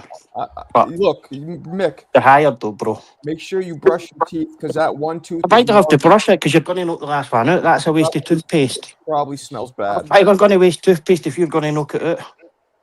That's a good point. That's a good point. Exactly. Why am I gonna waste 1 cent of toothpaste, bro? Now then, guys, I think Shakur resembles Andre Ward the most. If I had to pick a fighter, Yo, somebody you saw that? No. Wow, Marco. that's my opinion. Niggas Who violated your resembles panel, him bro. the most? What's up? You know, even in I the dark agree. arts, everything. I What agree. do you guys think? Do you I think, agree 100. Boring ass, no offensive fighter. Yup, that's him. Do you know Real what I'm quick, saying? Marco, He they is violated very- your panel, Marco. You saw that, Marco? What happened? What was that? You're not paying attention, bro? No, I'm watching. I didn't see what it was. I got All rid right, of it. I'm on my I'm watching on my TV and I'm on my phone. I'm laying What down was it, chilling. I some look gay- at the screen. some gay Somebody put a sexy red picture, and then they put a screen. Somebody was grabbing their schlong real quick, and it cut right off. That's nasty work, bro. The fuck? Hey, who did that, yo? That ain't cool. You got that again, Alberto. That was you the last time as well. People been coming in here doing gay shit a lot. I think Yo, it's bro. probably Oh, that's Nick. that's Ever since nasty Alberto work, came bro. on the panel, this is what happens, That's bro. nasty work, bro. So That was wait, probably who was Charles it? Remington. Who They resembles had Shakur the a most? sexy red. They had a sexy You have red to pick a avatar. fighter. That's nasty work, bro. I didn't even. I could, bro. You got an eye for that gay shit. Bro. I didn't notice it. Nigga, Yeah, I'm watching the TV screen, bro. Yo, HLD. Those spidey senses were tingling. He's like, oh. I'll bet that's the first fucking Nobel Battles I've Wow. Wow, Marco. I'm watching my TV. I rewind it. I'm gonna screenshot and send it to you, Marco. Oh, nobody saw it. Yeah. So you can size him up, Marco. Hold on. Nobody saw it. You could have kept it to yourself. Bro, you don't see it on the panel, my nigga? Come on, bro. I didn't know that happened. Yeah. You gotta see what's in your panel, bro. I hope you don't use your TV screen just measuring this shit, bro. Bro, you can see what's in your panel. Oh my God, that's crazy. We had a fool do that like what, about a month and a half ago, was it? Bro, they did that on Punch. Remember this dude? The dude was the dude looked like a hillbilly with glasses. He got on Punch's channel and he lifted up his shirt and started playing with his nipples on the panel. That same dude came on here before, Lowe's. Yo, that was Mick. Hey, Lowe's, can I ask you something real quick? Oh my God. Of course. Was it Alberto? Yeah, Lowe's. I want to get your thought on the. You seen Shakur do that bitch ass interview with the Breakfast Club, and he said that if he ever were to fight Haney, he wants to put him on a rehydration clause because he's a big boy. But did y'all see that photo of Shakur weighing 175? I didn't see the photo, but this morning when I was driving this morning, I was listening to both interviews in the Breakfast Club. And to touch on that, that's the difference between my favorite fighter and everybody else's. See, Teal don't mind fighting but guys that are bigger. He don't care about weight classes because he knows his athleticism is going to supersede all that. But Shakur Stevenson did mention that if he fights Devin the Dream, Brickhands Haney, a.k.a. Debo, in the flesh, that it would have to be a catch weight. And not just a catch weight, a rehydration clause. He did say that.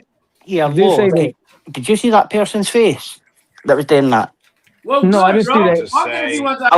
Alberto, put your cam on to make sure it wasn't you. Alberto, put the cam on to make sure it wasn't you so we can tell.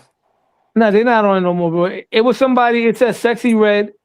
It said Sexy Red. They had a picture of Sexy Red, and then it flashed, and it was a hand holding on to a dark-skinned thing. You know what I'm saying? It looked like somebody was holding on to their shit. Could have been me. And then it cut off. Could have been me then. No, it wasn't definitely not you. You probably got some gangrene on that shit because you be holding it all the time. No, you would be holding it for me. Yeah, but that thing doesn't deserve no conversation. That thing don't deserve no talk right now, man, bro. Exactly. HLD's basically the guy that goes about with fucking the guy in Prison Break that holds on to his fucking pocket. That's like him and Teal's dad.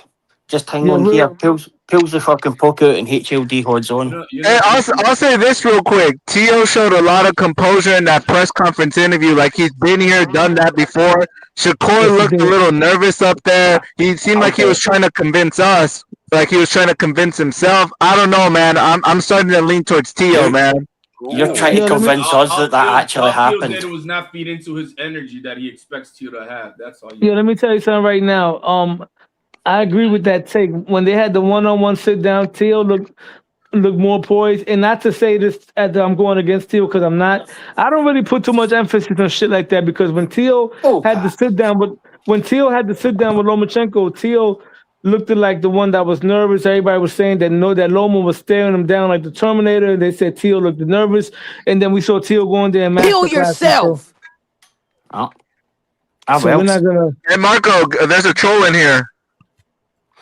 Man, you gotta stop bringing anybody up here. Yeah, Alberto. Yeah, Marco. Alberto, people didn't actually believe that shit. That Tio was nice and composed, and Shakur was under pressure. He was. Tio looked like a mafia, bro. There was nobody there. Tio looked like a mafia, bro. This is just a narrative. That didn't happen. Yeah, Marco, you gotta start letting people show their face before they jump on the panel, bro. You letting everybody jump on, bro. Shakur, like. There was nothing happened in that press conference yesterday that was even worth talking about. Apart from Shakur actually looked a wee bit intelligent. But like I believe people were trying to say, like, that's just a narrative. An absolute bullshit narrative that you maybe just try to believe that, Alberto. The one thing I did notice Shakur in the press conference, how he was like mesmerized looking at Teal's belts. Oh, fuck off. Like he's seen this this motherfucker got two of what I don't got. The press conference was trash, bro. The press conference is Hey, trash. Rose, real quick, not to cut you off. What did you think about the pause shit? I didn't think it was. I didn't go that deep into it like these dudes. I thought it was just marketing. It wasn't funny. It didn't land. I'm gonna tell you what it is. It was funny. That's all it was, marketing, bro. She said, "This is a boring ass crowd." Yeah, that's what I said. I said Shakur's drier than the 80-year-old Punan, so he had to try to do something. Turkey fucked it up. Turkey fucked that up by not having not doing this with enough time to build it up so he could have a nice crowd. And so, Yeah, I mean, if it wasn't for Teal's weirdo shit that he did right now, that stuff, he would have. Nobody would be talking about this all day, on Twitter or anything. It would have been dead. Yeah. Yeah, For the size of the fight, I think it was a rush job. The production was awful. The sound was awful.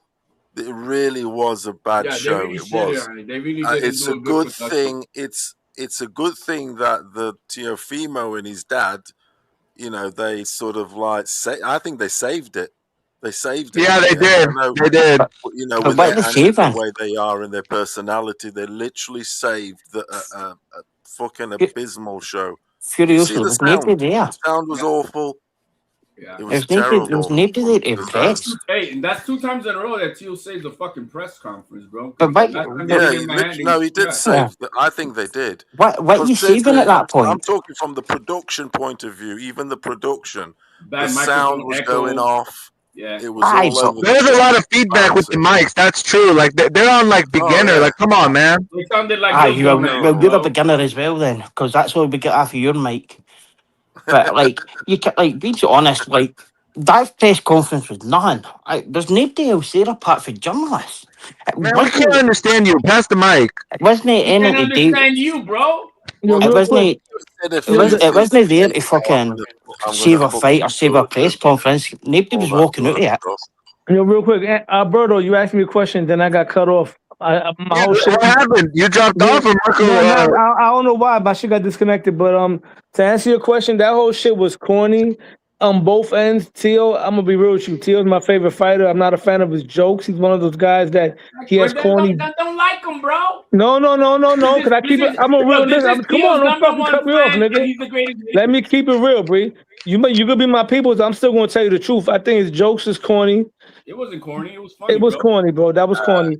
And as far as Shakur you got room for these nuts. And as far as the Shakur shit with the pause, that's a part of this generation. I can't relate to that. If you're a man, you're secure with yourself. You don't gotta say pause. You shouldn't have genitalias on your mind just because somebody says something. Who had genitalia on their mind? When people say pause, right?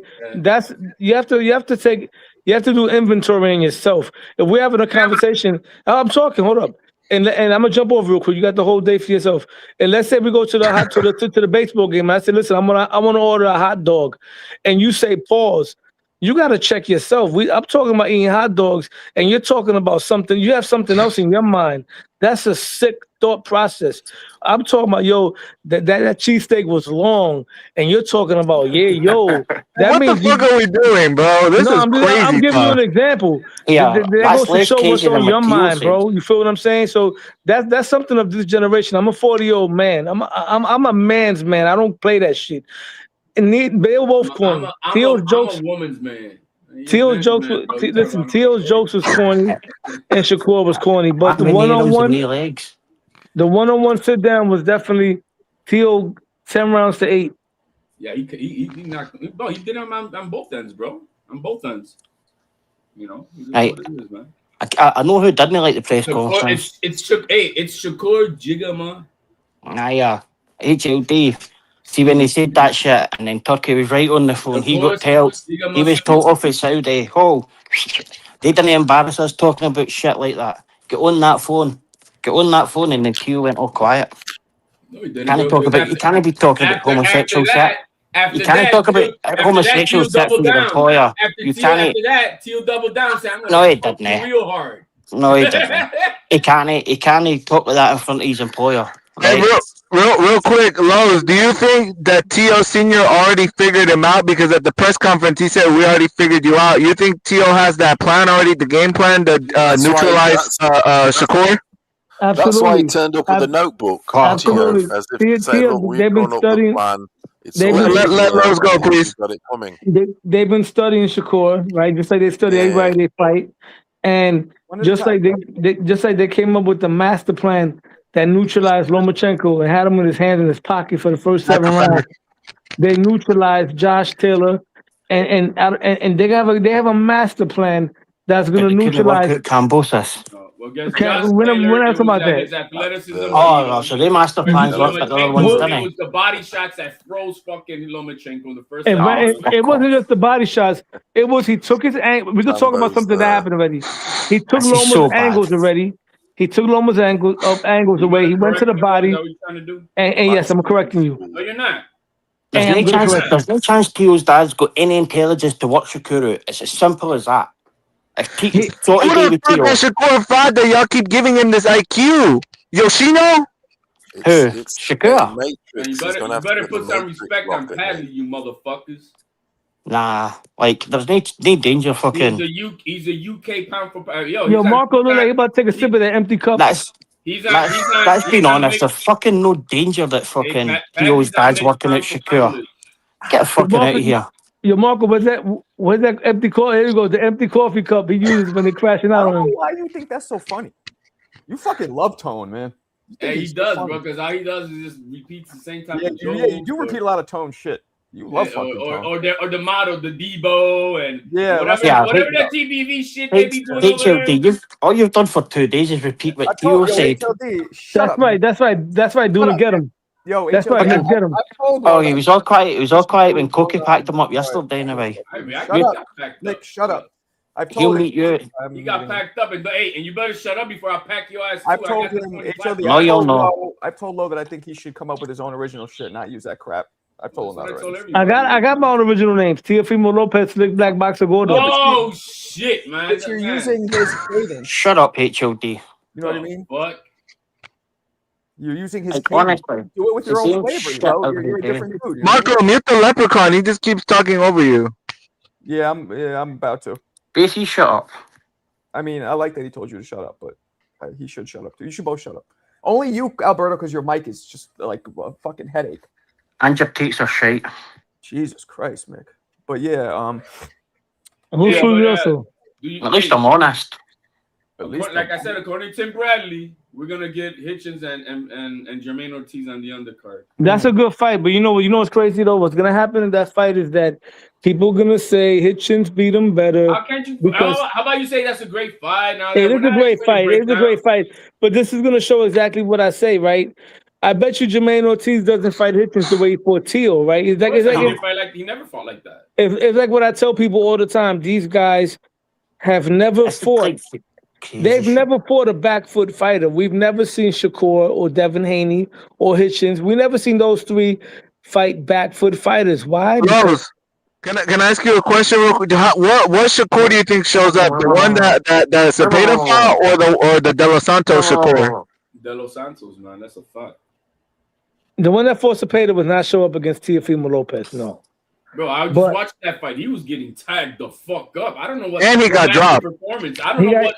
No, he did get buckled. Besides the third round shit, I'm just saying throughout the fight, he was getting tagged the fuck up. All right, to play devil's advocate now, right? Because I always got to keep it real. You're not fucking a date, Alberto. I got to keep it real, right? And this is to debunk my brother Punch. What he said. He said that Teo and Shakur, that Teo got hit less against Claggett, and I say no because copy box is not always right.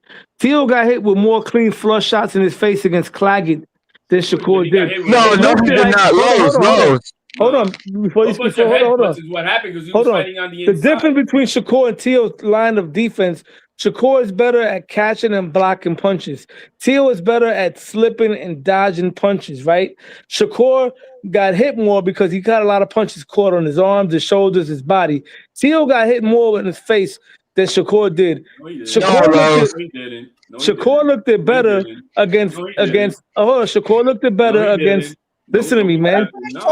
Man. Let me talk. Let me finish talking. Yeah, thank you, Marco. Mute him. Shakur looked it better against. I forgot his fucking name now. The Mexican he just fought. Zepeda. That's all you know as the Mexican. Hold on. He looked better against Zepeda than Teo did against Claggett. Yes. Teo put a whooping on Claggett, Lowe's. What are you talking about? No. Listen to me carefully. Teal did a lot of unnecessary movement, a lot of jumping around. He got hit a lot, and that's a fight that if Teal would have fought properly, he could have made it easier. Had he kept it in the middle of the ring, he could have stopped him. He'd allowed himself to be put on the ropes. One more thing. How many rounds did Claggett win? Neither one of them won rounds. I'm just saying. No. Cepeda won rounds. Cepeda won rounds, bro. Cepeda's a better fighter than Claggett, nigga. How do we know that? When fucking how the fuck we know that? Who did Claggett beat, bro? Who did Claggett beat, my nigga? Madueño was Keyshawn Davis' toughest fucking fight. We ain't talking about Keyshawn Davis. We're comparing the resume. We're comparing the resume, bro. Who did Cepeda beat? Who did Cepeda beat? He beat former champions. He beat fucking Baranchek. He beat Tevin Farmer. Who's the like Devin Haney's resume? All the old farts. No, we're not gonna do that. I'm talking about those two guys. That's reality. Teofimo Lopez got hit more against Claggett than Shakur did against Cepeda. I don't care what anybody says, and this is not me shitting on him. I'm keeping it real, bro. I just saw the fight, and I'm like, damn, bro. Cepeda was putting it on him. Bro. And Shakur was more accurate. You wouldn't say that. Maybe. He was. That's one thing I give Shakur for this. I'm gonna break this down right. All right. In terms of You're breaking defense, it down because you need a popularity contest. You no, like the bad guy. No. In terms of come on, man. On nothing low nose. I stand on everything I say, nigga. In terms of what you say, bro. You always playing the two sides. You got one foot on the boat and one foot on the main land because you want to be right there. I'm not a fanboy, bro. I'm not a fanboy. I keep it real. I call it how I see it. Fanboy is that you don't stand on what you say. You need to keep it like that. I call it how I see it. I am very unbiased. I'm not. Listen, I'm rooting for Teal all the way. I'm picking Teal to win. We got the. But you need to give us the plan, dude, because otherwise you look like you're camping. Going at it. Yeah. Oh, Alan Day. Give me a second, guys. Yo, Alan Day, I read your article, man. Great article, Thanks, bro. I love you. Great article, man.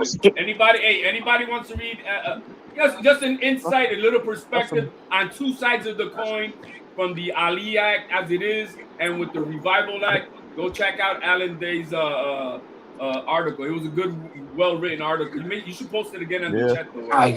Well done, HLD. HLD, Alberto, do you want a drink with that shite sandwiches have just ate for Alberto? That's actually do you want a soda with that? Y'all have a blessed night, that's it for me. Alan Day has got on the one at a time, guys. Fucking, like, damn. Yeah, my bad. I'm about to hop off. Marco, salute, man. Y'all be easy. Hope you didn't have an accident. One down, one to go. What's up, panel? What's up, Deep Birds? What's up, Woods? Yo, man, can we pitch in and get that dude that needed a mic or something, man? Because it was horrible. I was afraid to get in here. What happened was that he was playing with himself and the phone fell in the tube. I'm good to say I love him, man, but he crazy. I liked your conversation last night when Deep Woods was on about being back in New York and shit. Man, it was deep. Thanks. I liked it. Yeah, we deep, man. We deep. In the woods is deep, but he's from the city. We good. It's all about boxing, you know that. Sometimes a little bit about life, but boxing's where it's at. You know what I mean? It was good, man. Alan Day, man, what you bringing to the table today, man? What's your opinion on something? I'm listening. It sounds like Shakur Stevenson Teo is the topic. I kind of missed the headline, but did you watch any of the interviews or the press conference? I don't remember if you were. Nah, I haven't caught up, man. I'm really like I saw your finals days right now, right? I remember that. I saw Shakur's interview on the Breakfast Club. I was going to tap in on Teo and see. I feel like both of them are kind of respectful. Definitely need Teo to get his ignorance up a little bit more because that's what sells the fight, and people think he's this and that. So got to get some more energy there because that's what the people expect. People expect Teo to kind of go over the top a little bit more, but I mean, you got to remember also. I mean, these guys are fighters, man. It's so psychological, you know what I mean? Like it's so mental. So I think that I think both of these guys know that this is the absolute best that they've done so far. These are the two best fighters that each have ever seen.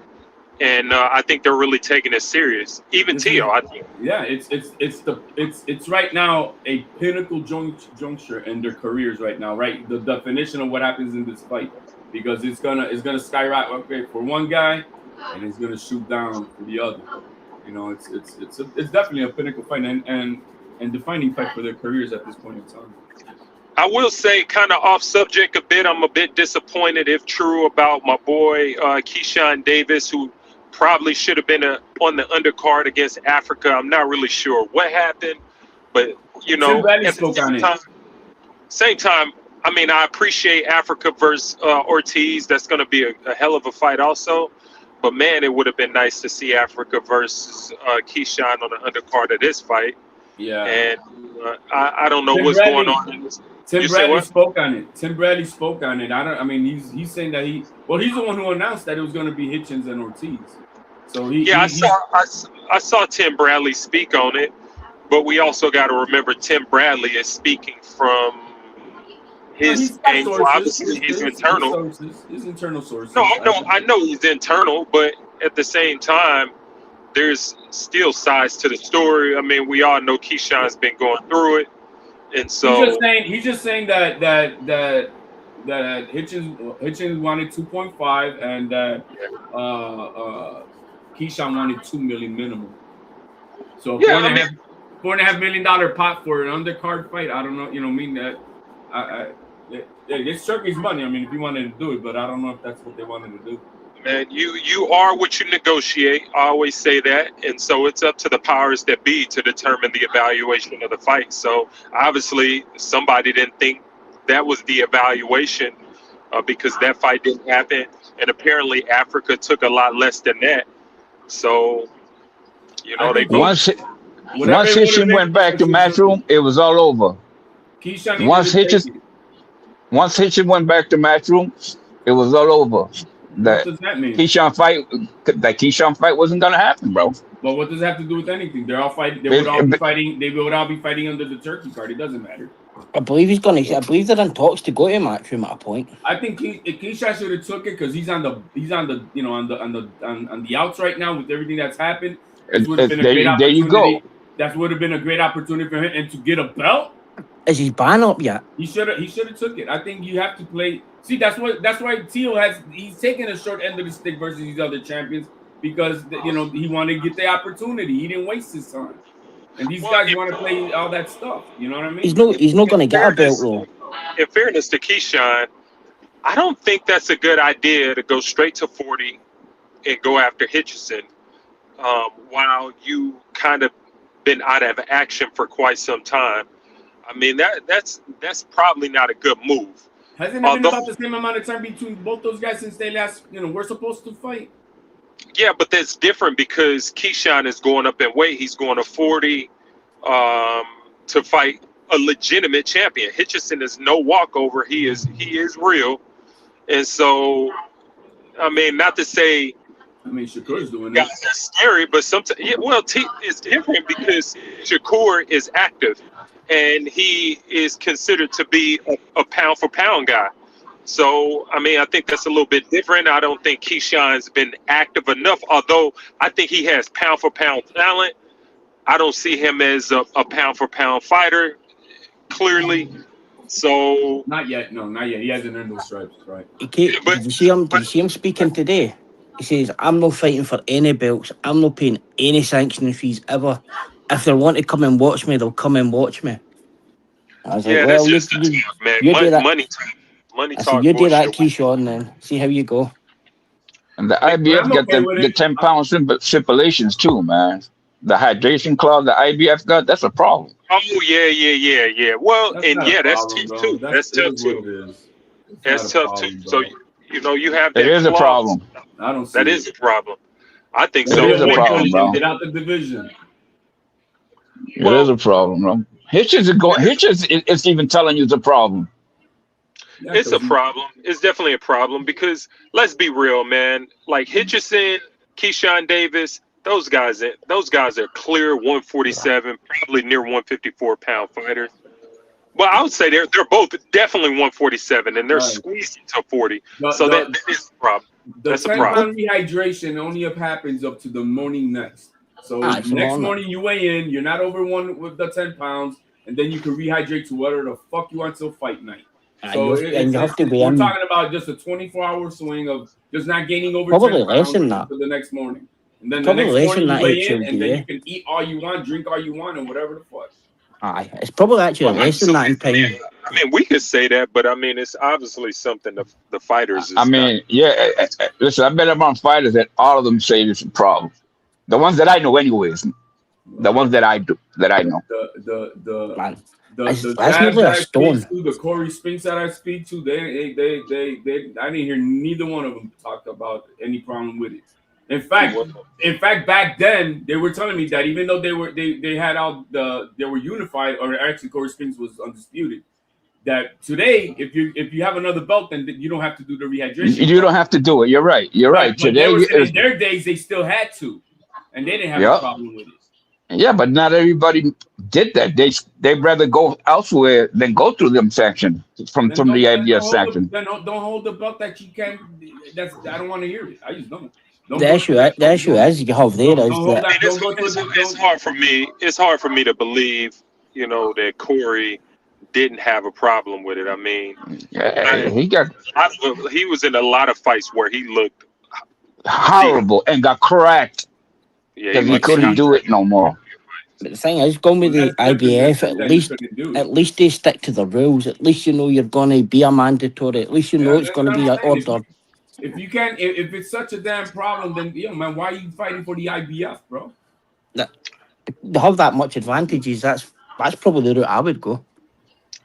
Because at least that they're going to stick to the rules.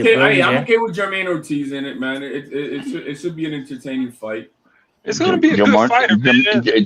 Jermaine Ortiz is his name, man. He's good, and he's not afraid to go through all that crap. I mean, Jermaine Ortiz. He's part of that generation. He's part of that generation of guys, all of those guys who went through the amateurs together, and he's one of them. So it's like he's definitely real, and this isn't no walkover fight either. I mean, I could see Ortiz winning this fight. To be honest, he's beating Hitchens in the amateurs. I thought he beat Tio, to be honest. Blah blah blah. And Lomachenko shit. Arguably, he probably I thought so. The first night that I watched it, I was pissed as hell. But when I rewatched the second, I'm like, man, Lomachenko cleaned them out around 6 times. He didn't clean them out, but from round 6 through 12, it was all Loma. All Loma. Yeah. Jermaine Ortiz did a hell of a job in those first rounds, but then he gassed out. He gassed the fuck out in the second half of the fight. What probably comes back to that hydration stuff that we were talking about. I mean, that was at 135 though. That was at 135. So yeah, you're right. To a sense, because he was draining himself to 135. He's a big kid. Jermaine Ortiz is big. Hell yeah, he's a big kid. It's turning out to be a good card though. It's starting to fill up with Adames and. Hey, Shushu's on there. He's fighting for his first, belt. Adames and Ammo Williams, I think, is on there as well. What? They announced that? I believe so, eh? Yeah, they did. For the teal card? You'll get Ben Whitaker on there as well, I think. What card Shushu's on? He's going to be on the teal card. On who? On the teal card. Oh, wow. Yeah, because Fulton vacated the 126 belt, so now he's fighting for it at 126. See, it's strange because Vargas is still the champion recess in that division. Give me a second, what was that, Alan? So is that the WBC? Yeah. Oh wow.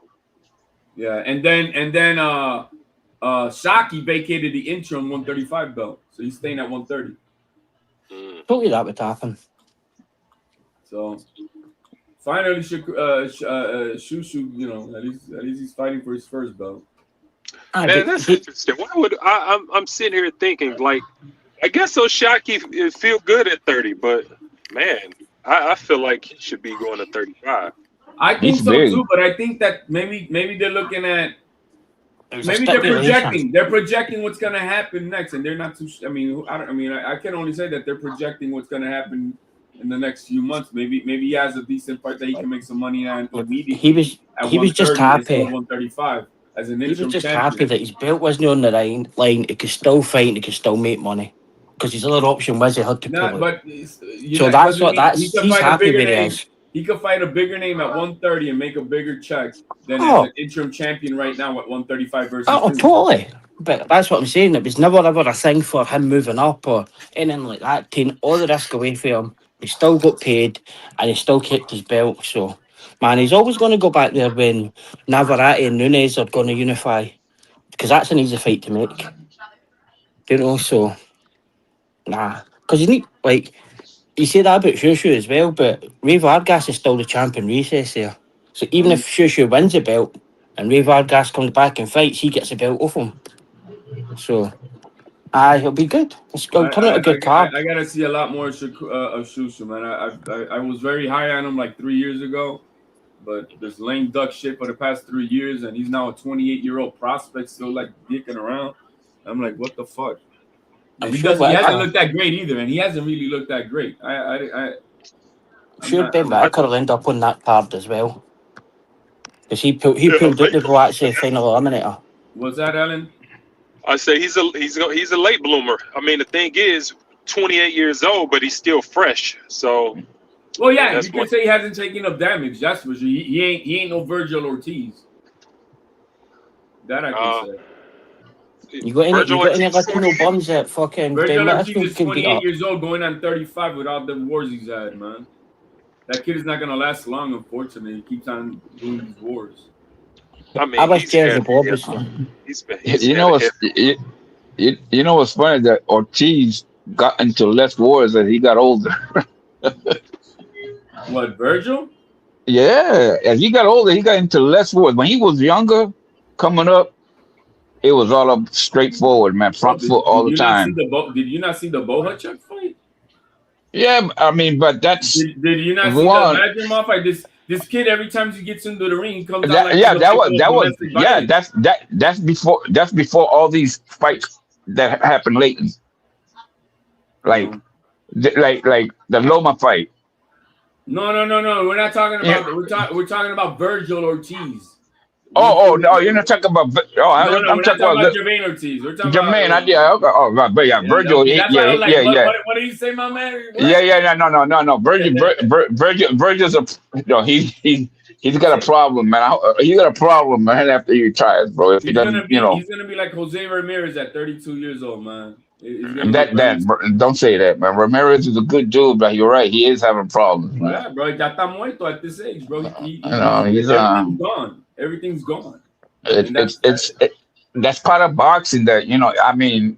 That's part of that style of boxing. Michael, how do you? You're in the back scene of boxing, right? You know a lot of fighters. You've been around, backstage and stuff like that, right? What's up? It's way different now. Well, okay, because I'm a little older, but back then, there's better technology to help the fighters now than there was back then. Back then, it was just like, let me feel your heart, let me see your eyes, and you're on your way. Now they hold you back. You know what I'm saying? They kind of do. They. No, they do. They call you back because it's the medicine has gone so much advanced than the way when I was growing up. I mean, it was medicine in boxing, bro. They don't really do catch stands on these guys and all that shit. That's up to the boxer. He does it himself. Hey, Marco. What's up? Do you think that's a bad move for Ben Whittaker? Like, the WBC ordered the final eliminator against Buatsi, and he said no. That's bad, eh? I mean, Buatsi hasn't even looked good recently. That's a step up in competition. Ordered, and he says, nah, I'm going to defend my WBC silver belt in America. Like, that's bad. Like, I guess. And they've done that, like, people are like, oh, WBC fucked up. And it's like, no, really, that's what they're supposed to do. Order 2 versus 3, and the guys are supposed to fight. Like, man, there's no asking him to fight David Benavidez next. Buatsi's probably the step he needs. But how long do you have to go through this with guys? It's like, man, we just want to see fights. I guess. They were about to make the Kawasi versus Whitaker fight. So Whitaker has to, since he won whatever belt, he has a mandatory now. Yeah, but No. Eddie Hearn didn't want that. They want him to take another little tune-up fight here in America. They already had a plan. They weren't gonna do that. They're gonna move him. His next fight will be in America. That's their plan. And it'll be another tune-up fight. But Kawasi should fight Yard. That's the fight that they should. Man, Yard is gonna be out for like a year, bro. After that ass whooping. Right. With Benavidez, we're lucky to see him again in a year. That was the perfect opportunity for Ben Whitaker to fight and step up. Yo, but I saw the size difference between Pacheco and the guy he's fighting tomorrow, bro. Yo, Pacheco's got a problem, bro. Everybody's saying that quick. Guy is a serious dude, man. I mean, I just look at his taste, bro. You know, and the thing is that he knows how to fight. He's not one of those straight. Yeah, he knows how to fight, man. People that know how to fight are different. Can I ask you something? Is Pacheco like a boxer, or is he a boxer puncher? Is he a fighter? Like, what's his style? He's just long and lean, but he gets hit and he wants to scrap a little bit, and that's where he's gonna get into a problem. Kind of like Fundora in a sense, bro. Yeah, he is tall though. He's tall as hell, bro. He's tall as hell, dude. He's not really a mover, right? He likes to kind of stay. No. He's not really a mover. He's not really. He just, he's always, he's long, and when he gets hit, he wants to get on the front foot, and once that happens, it's 50-50 after that, man. Is he a big puncher? Is he like a one? I don't think. I don't think he is. I don't think he's a big puncher. I don't think. I think he's a bottom puncher that can hurt people, but he could get his respect. But he's not a heavy hitter, bro. No, he's not. He's not a volume guy either. If you go ahead and watch the Steve Cole Nelson fight and him, bro, and I think that'll tell you everything about this young man.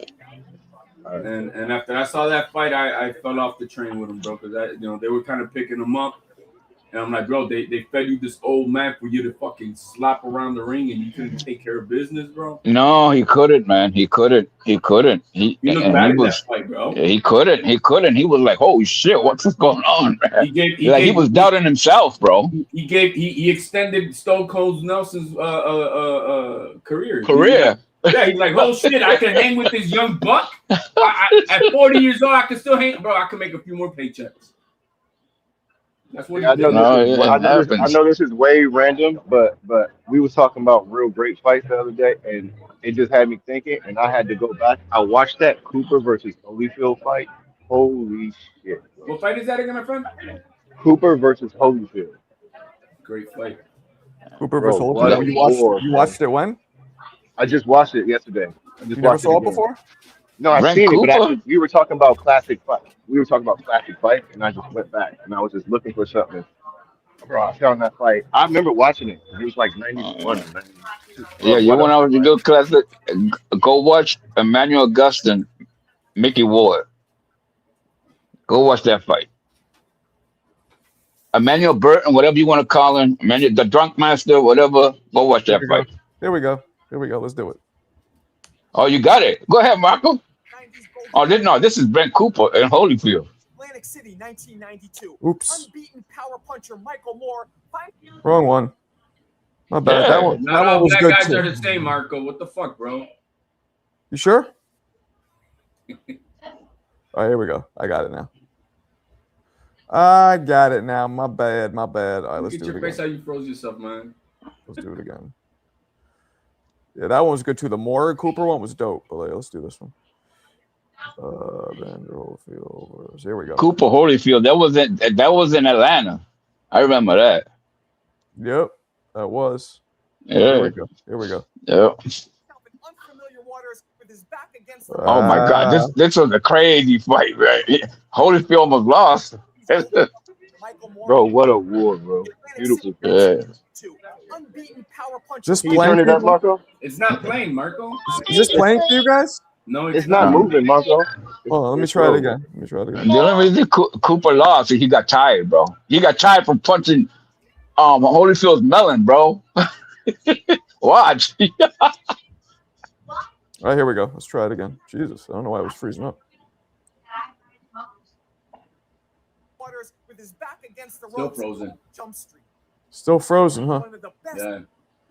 Hold on a second. Let me jump out and come back. I don't know what's doing that. Or wait, you know what? Let me try this. Let me try and close it. It's weird. Usually it doesn't freeze like that. No, it's you got StreamYard, so it's all right, here we go. Running shit good. Michael, what are you doing with your Wi-Fi, man? All right, here we go. Is that working? There we go, yo. Cooper absorbs a mallet to his breadbasket in round 1, hitting him like a look at that body shot. Nice. Cooper gets up and Evander steps on the gas as his hometown Atlanta crowd goes bananas. But out of nowhere, the real deal eats a right hand from Cooper, who's now suddenly powered up like he swallowed a Super Mario mushroom. Holyfield gets right back in the phone booth, but gets blasted with another counter that leaves him looking like he's sleepwalking on Ambien and slingshotting him into the ropes, forcing a standing 8 count. Smokin' Bert then opens up a Costco-sized can of whoop-ass, raining down hammers that leave Holyfield covering up like he's being jumped. But in an exhilarating momentum shift, Evander suddenly recovers like Olive Oyl poured a can of spinach down his throat, and he tees off. But Cooper comes back again like a Philly boomerang with right-hand knuckle sandwiches that leave Evander stumbling around like a clubbed seal. In another thrilling pendulum shift, the bronze medalist pops Bert's head back like a pet dispenser and then short circuits the hinges in his knees with a follow-up arsenal so sinister, Cooper briefly contemplates going back to the locker room. Holyfield then finds the vulnerability in Bert's legendary cross-arm defense by firing uppercuts right up the middle. Evander continues viciously popping up Cooper's cabbage. Bert valiantly fires back, but a 24-punch unanswered hailstorm forces Mills Lane to stop them. See, these were when I only had like a minute and a half, so they weren't as thorough. Oh, but the energy was good. Like it was. Thanks. Yeah, it was. I never seen that one before. Yeah, those were. The motherfucker, boy. Bro, those were wars, bro. Yeah, those were crazy. Mills Lane. I love those. I tend to go back more bro, than we miss referees like Mills Lanes, bro. I know, right? Man, these motherfuckers in your chat that miss. There's some motherfuckers out there missed out on Mills Lane, boy. Hell yeah, right? Mills Lane. Do y'all remember the Pryor or Wales fight? Yeah, of course, man. I mean, that was my era. That was my. But like I said, listen, look up Emmanuel Burton, Mickey Ward fight. I'm telling you, it was one of those craziest fights you'll ever see. What's your favorite fights? If y'all like to pick one fight to show somebody who's never been. I'm a Durant. Any fight Durant was in, man. You know what, man? Holyfield is so underappreciated. That motherfucker. Yeah, he is. He is, bro. That He motherfucker is. gave us some fucking wars, bro. And he showed heart and tenacity. Yo, that motherfucker was a bad dude. That motherfucker was a real bad dude. Man, Winky Wright. I think Winky Wright was another dude who was super underrated, bro. Super underappreciated. Yeah, Holyfield was though, and he always was the smallest guy though. That's the problem with Holyfield. I mean, his them heavyweights were big, bro. His fights with Foreman, those were bombs, bro, that were going off in that. With Bo, yeah, you're kidding me. With Bo, man, I thought Bo was gonna kill him, and he kept coming back. Yeah, you remember that dude that came in with the big fan with the parachute? Mm-hmm. You remember Marco? Yeah, of course. That fight, that dude, and it was cold as hell in Vegas. Remember that thing? And the people took that dude and almost killed him.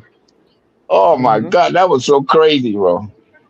Bro, my whole family was watching the first Holyfield Tyson fight. I remember my older sister crying because Holyfield was beating my ass. Man, if I was to hang out, I would be Naz and Kevin Kelly. Somebody's coming new into the sport, just show them that. That's the man. Show them what? Nas versus Kevin Kelly. I was at that fight live. Oh, that must have been some event, Marco. That was some of the best energy I've ever seen.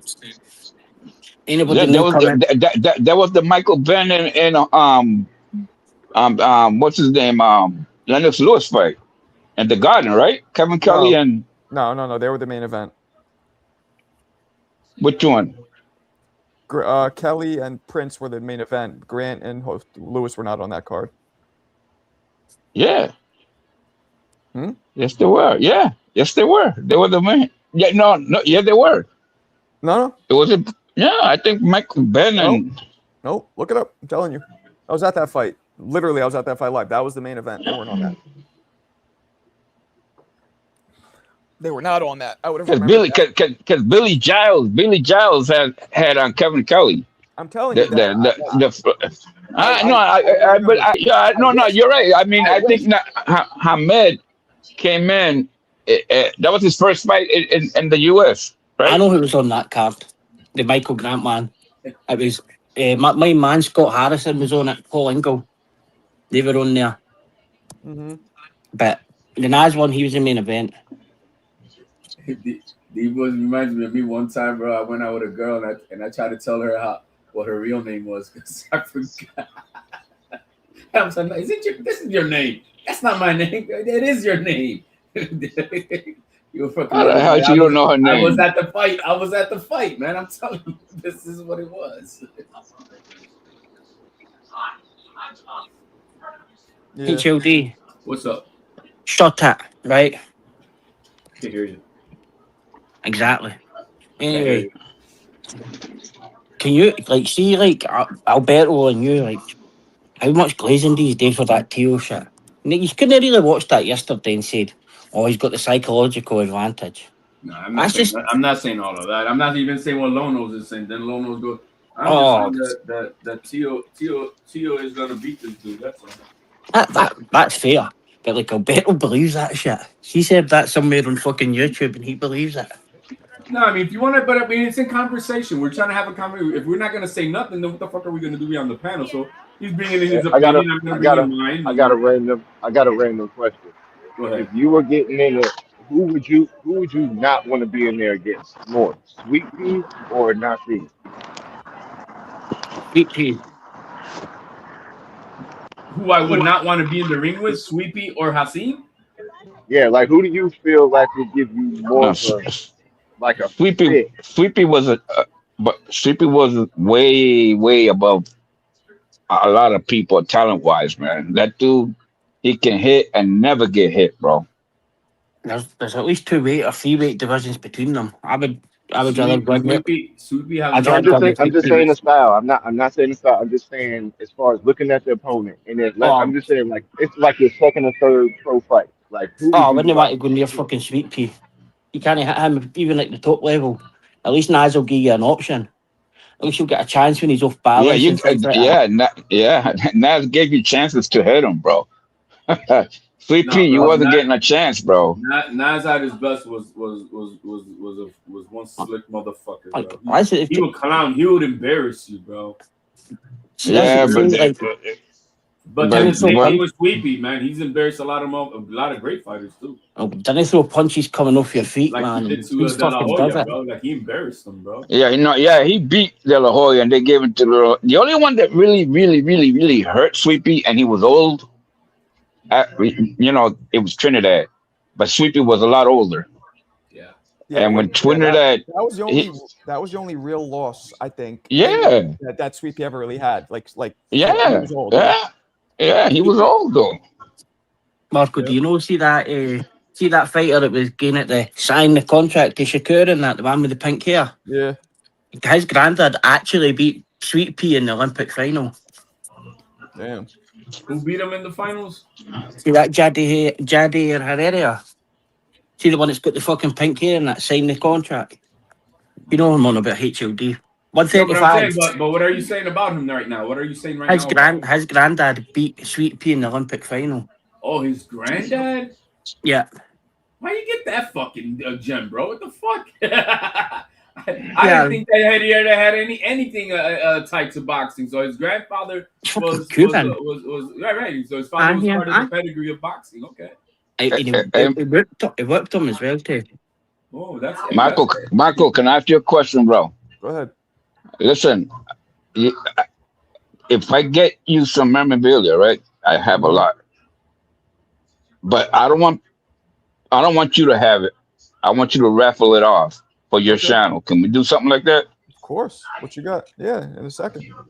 Oh, no, another Ponzi scheme. I got a lot of.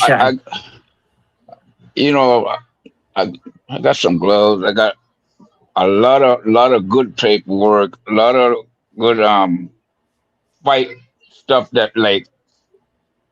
I got plenty of it. I just don't need it anymore. My kids are all grown up, but I don't want to give it away and people to keep it. You know what I'm saying? I want to. You don't think your kids are gonna appreciate that stuff? Is what it is. They man, I got grandkids now, man. You know what I mean? My kids, what they needed, right? They took. And I was going through that today, man. I was like, holy shit, this shit's here, and it's like 30, 25 years old and still looks good. Somebody might use this, But if somebody's gonna get you something for your channel, to grow your channel, you know what I mean? Make me raffle it off or something. That's good. And not only you, because I do it to other people too. I have done it for other people's channels too. But I'm new to your channel, and I appreciate coming on with you guys. So if I can give you a couple of stuff where you can pop it up to your people. I appreciate it. Yeah, we're good, bro. You just hit him up on his email. Yeah, on your DM, right? Right, DM. Yeah, definitely. I respect that. Yeah, so I'm just gonna go through the rest of the stuff with you. I'm pretty sure you'll like, because it's and you're Roy Jones, right? Roy Jones fan, right? I know you are. Big one. Yep, big one. So him and I worked together for like 4 years. No, more than that, 7 years. When he was at HBO, but when he first started with it was Lampley, it was me, Lampley, Jones, because I was doing the producing for them. And what's his name? The old guy, Merchant, Larry Merchant. Yo, Larry Merchant. Do you know what's that gentleman's name that comes down here also? Dwayne? Is it Dwayne? Yeah. Jim Lampley? No. What's his name? They comes down with the glasses, Marco. The gentleman who grew up with Roy Jones. Oh, fuck, Ruben. You know Ruben? Yeah. Ruben, and he where he goes, how you know about Ruben? Ruben comes on the panel, man. He comes in here. Yeah. Oh wow, man. Yeah, he comes in here. He's telling us all with him, bro. Yeah, Michael. So yeah, man. I'll hit you up, man, and I'll get rid of some of the stuff, for the fans, man. Not for the fans. You know what I'm saying? I had my fun with it, right, and stuff like that. You know what I'm saying? And I don't want to make money with it. So, you know what I mean? Yeah. I respect, man. I respect that. Ruben's a cool guy as well. Hey, Marco, Marco, can I ask you a question, Marco? Dame. No. Why are you so gay? Nah, like I swear, Marco, you must have. Everybody gotta hear everybody say, "Can I ask you a question, Marco?" When you went off last, like they're raising their hands, bro. You know what I mean? Like, what's up? When you went off last week, we stayed in the back with Ruben for maybe about an hour and a half. Man, some of the stuff that he could tell you, and like, he was showing up. Like, I've got a lot of respect for people like Vega, that. Man. I like Alberto's own mic better, bro. Because like in this country where I am, you're gonna get people that's like that. There isn't people that are really into boxing that are all they're all fucking dead with brain injuries and shit. So it's cool. I thought it was quite cool, even though I hate Roy. But you hate him? Aye, because what fucking. What did he do to you? Nothing. Enzo doesn't get his respect for knocking him out. That's what. In English? Enzo doesn't get his respect for dude, bro. Nah, he is. I'm winding up. I'm just winding Marco up. But nah. Can you speak American English, please? Hey, thank you. You shut up, you wee dick, right? So everyone knows. I don't even know what you said. Were you on Border Wars earlier? Were you on fucking TBV earlier? I put up I'm the guy anybody that got anytime. I got punched to my trainer.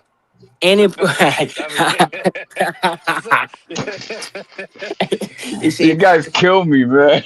he said to me, he said, "Can I train you?" I said, "I don't want to go 2 and 4. I don't want you to be 2 and 4, Marco." But nah, like Ruben's cool. I appreciate like the knowledge talk, but HLD, will you just shut the fuck up at times, right? Oh, I understood that part. Not good. Let me look at something here. Brian Faith, you got any more random questions for us? You got any? Julio. What's up, Julio? What's going on? Hey. What's up, Julio? Well, I was thinking Salvador Sanchez or Inoue. Oh, anyway. Salvador. Inoue.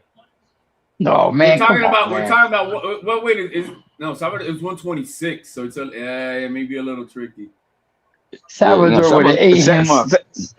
Yeah, at 22, at 22 he would have. 126 too. Come on, man. No, he only Salvador Sanchez only fought 126. Yeah. No, he fought at 22. You're right. Gomez went up to fight him. You're right. Right, Gomez is now Gomez versus Inoue at 122. I'm giving Inoue versus anybody. Give me Gomez. Give me Gomez. Where's Low? We watched Inoue get knocked down by mid-range contenders. Imagine motherfucking Bazooka would have did that. Right. Triangle theory again. You know, Bazooka lost his first fight, right? No, he draw, and then he went like 18 straight by knockout. That's crazy. Yeah, that is so crazy. You draw your first fight and you went 18 straight by KO, bro. What about B-Hop versus Hearns? 160. Oh, I got versus who? B-Hop. I got Hearns. You said Bernard versus who? Hearns. I thought you said Crawford. What weight class are we talking about, though? Marco, what's up? 160. I want to say a story, man. I don't go on the Boxing Voice and other. This is my first time ever going on a talk channel, right? Oh, cool. But, welcome. Yeah, but I'm a real fighter. I'm a fighter from the 70s and 80s, right? Check this out. Do you remember Tim Austin? Remember Tim Austin? Yes. Yeah. Who remembers Tim Austin? Tim Austin. I remember Tim Austin. My little brother, right? My younger brother, may rest in peace. We lived in Florida, right? So there's a guy down there named Lou Martinez. He has a gym in a military trail in 45th Street in West Palm Beach. Are thinking of Nazis. Number 2, the third highest. Lou Martinez. Somebody's got a TV on or something. Yeah, that was Deep Woods. So he had my little brother in his wing. So they called. They needed a sparring partner at Floyd Mayweather's gym for Tim Austin. My little brother flew down there. Oh, man, listen to me. My brother was whipping his ass. Listen to me. Who's that guy that does the body thing for Floyd?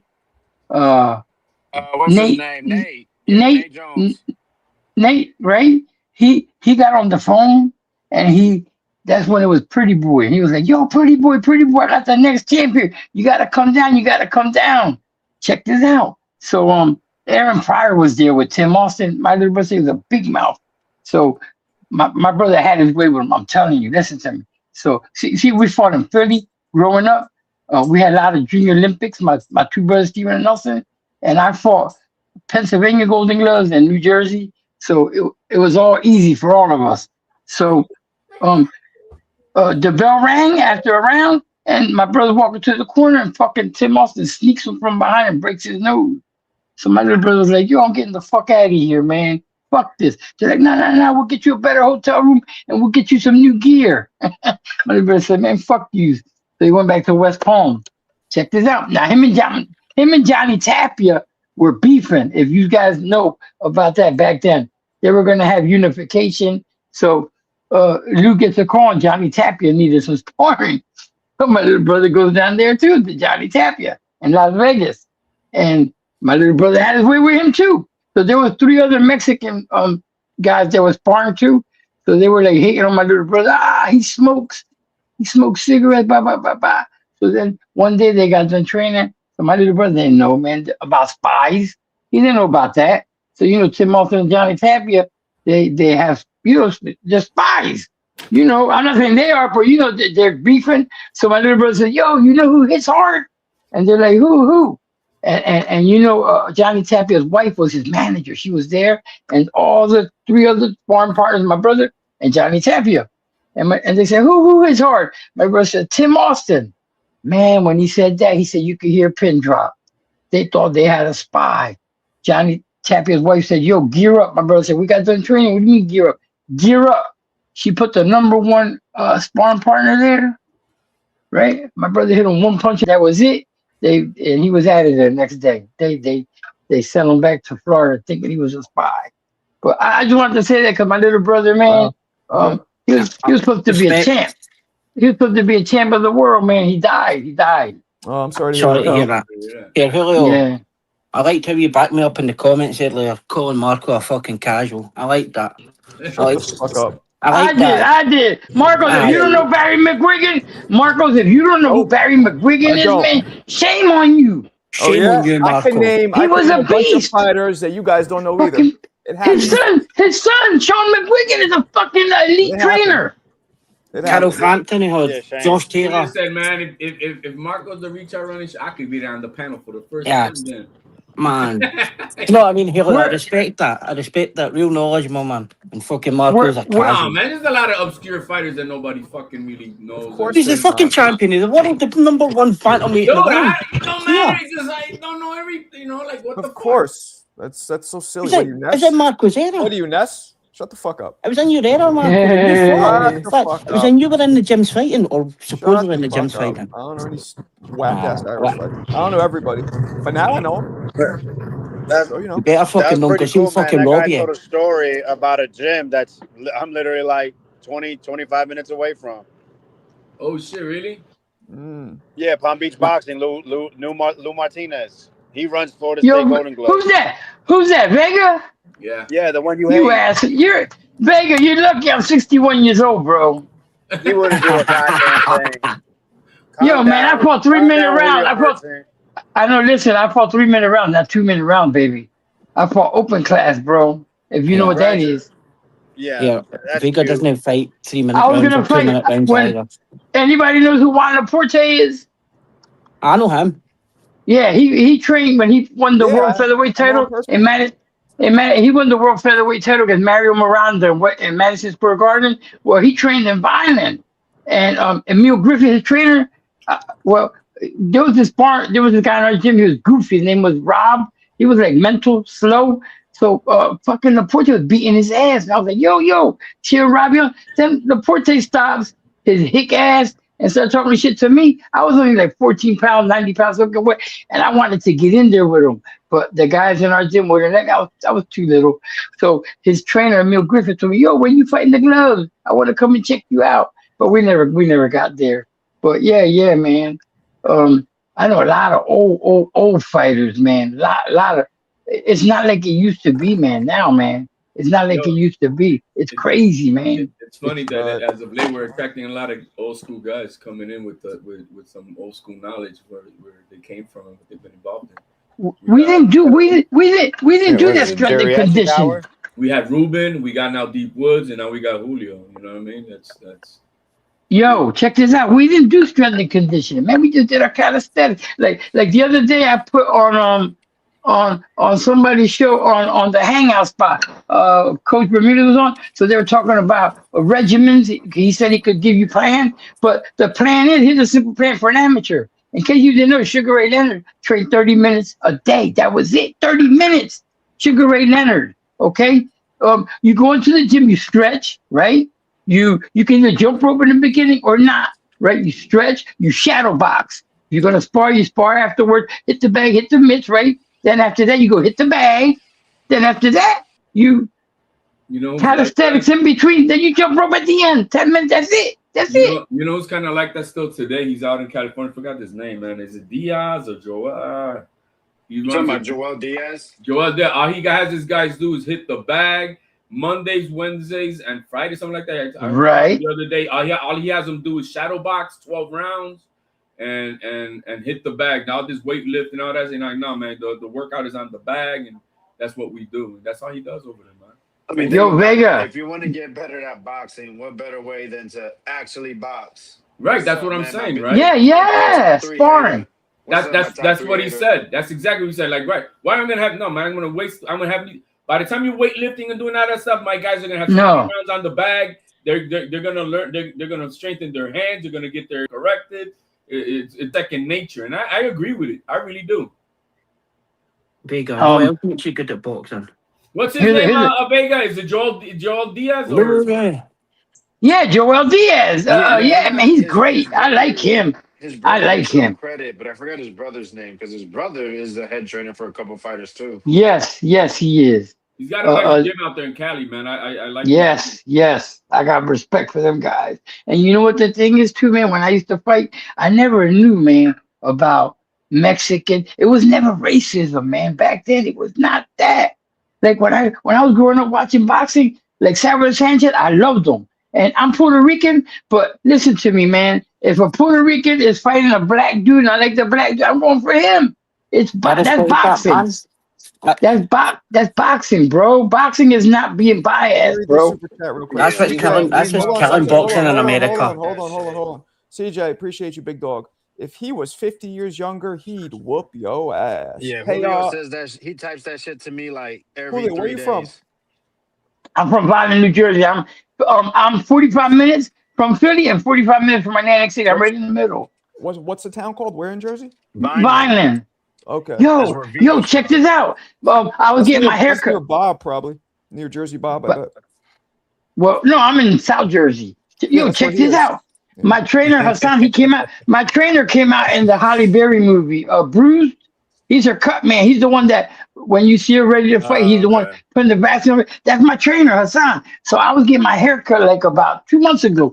And I said, yo, do you know Boots? He said, man, I know Boots since he was 5 years old. I said, yo, so you know what's up with him? He said, look, man. He said, Boots is quiet.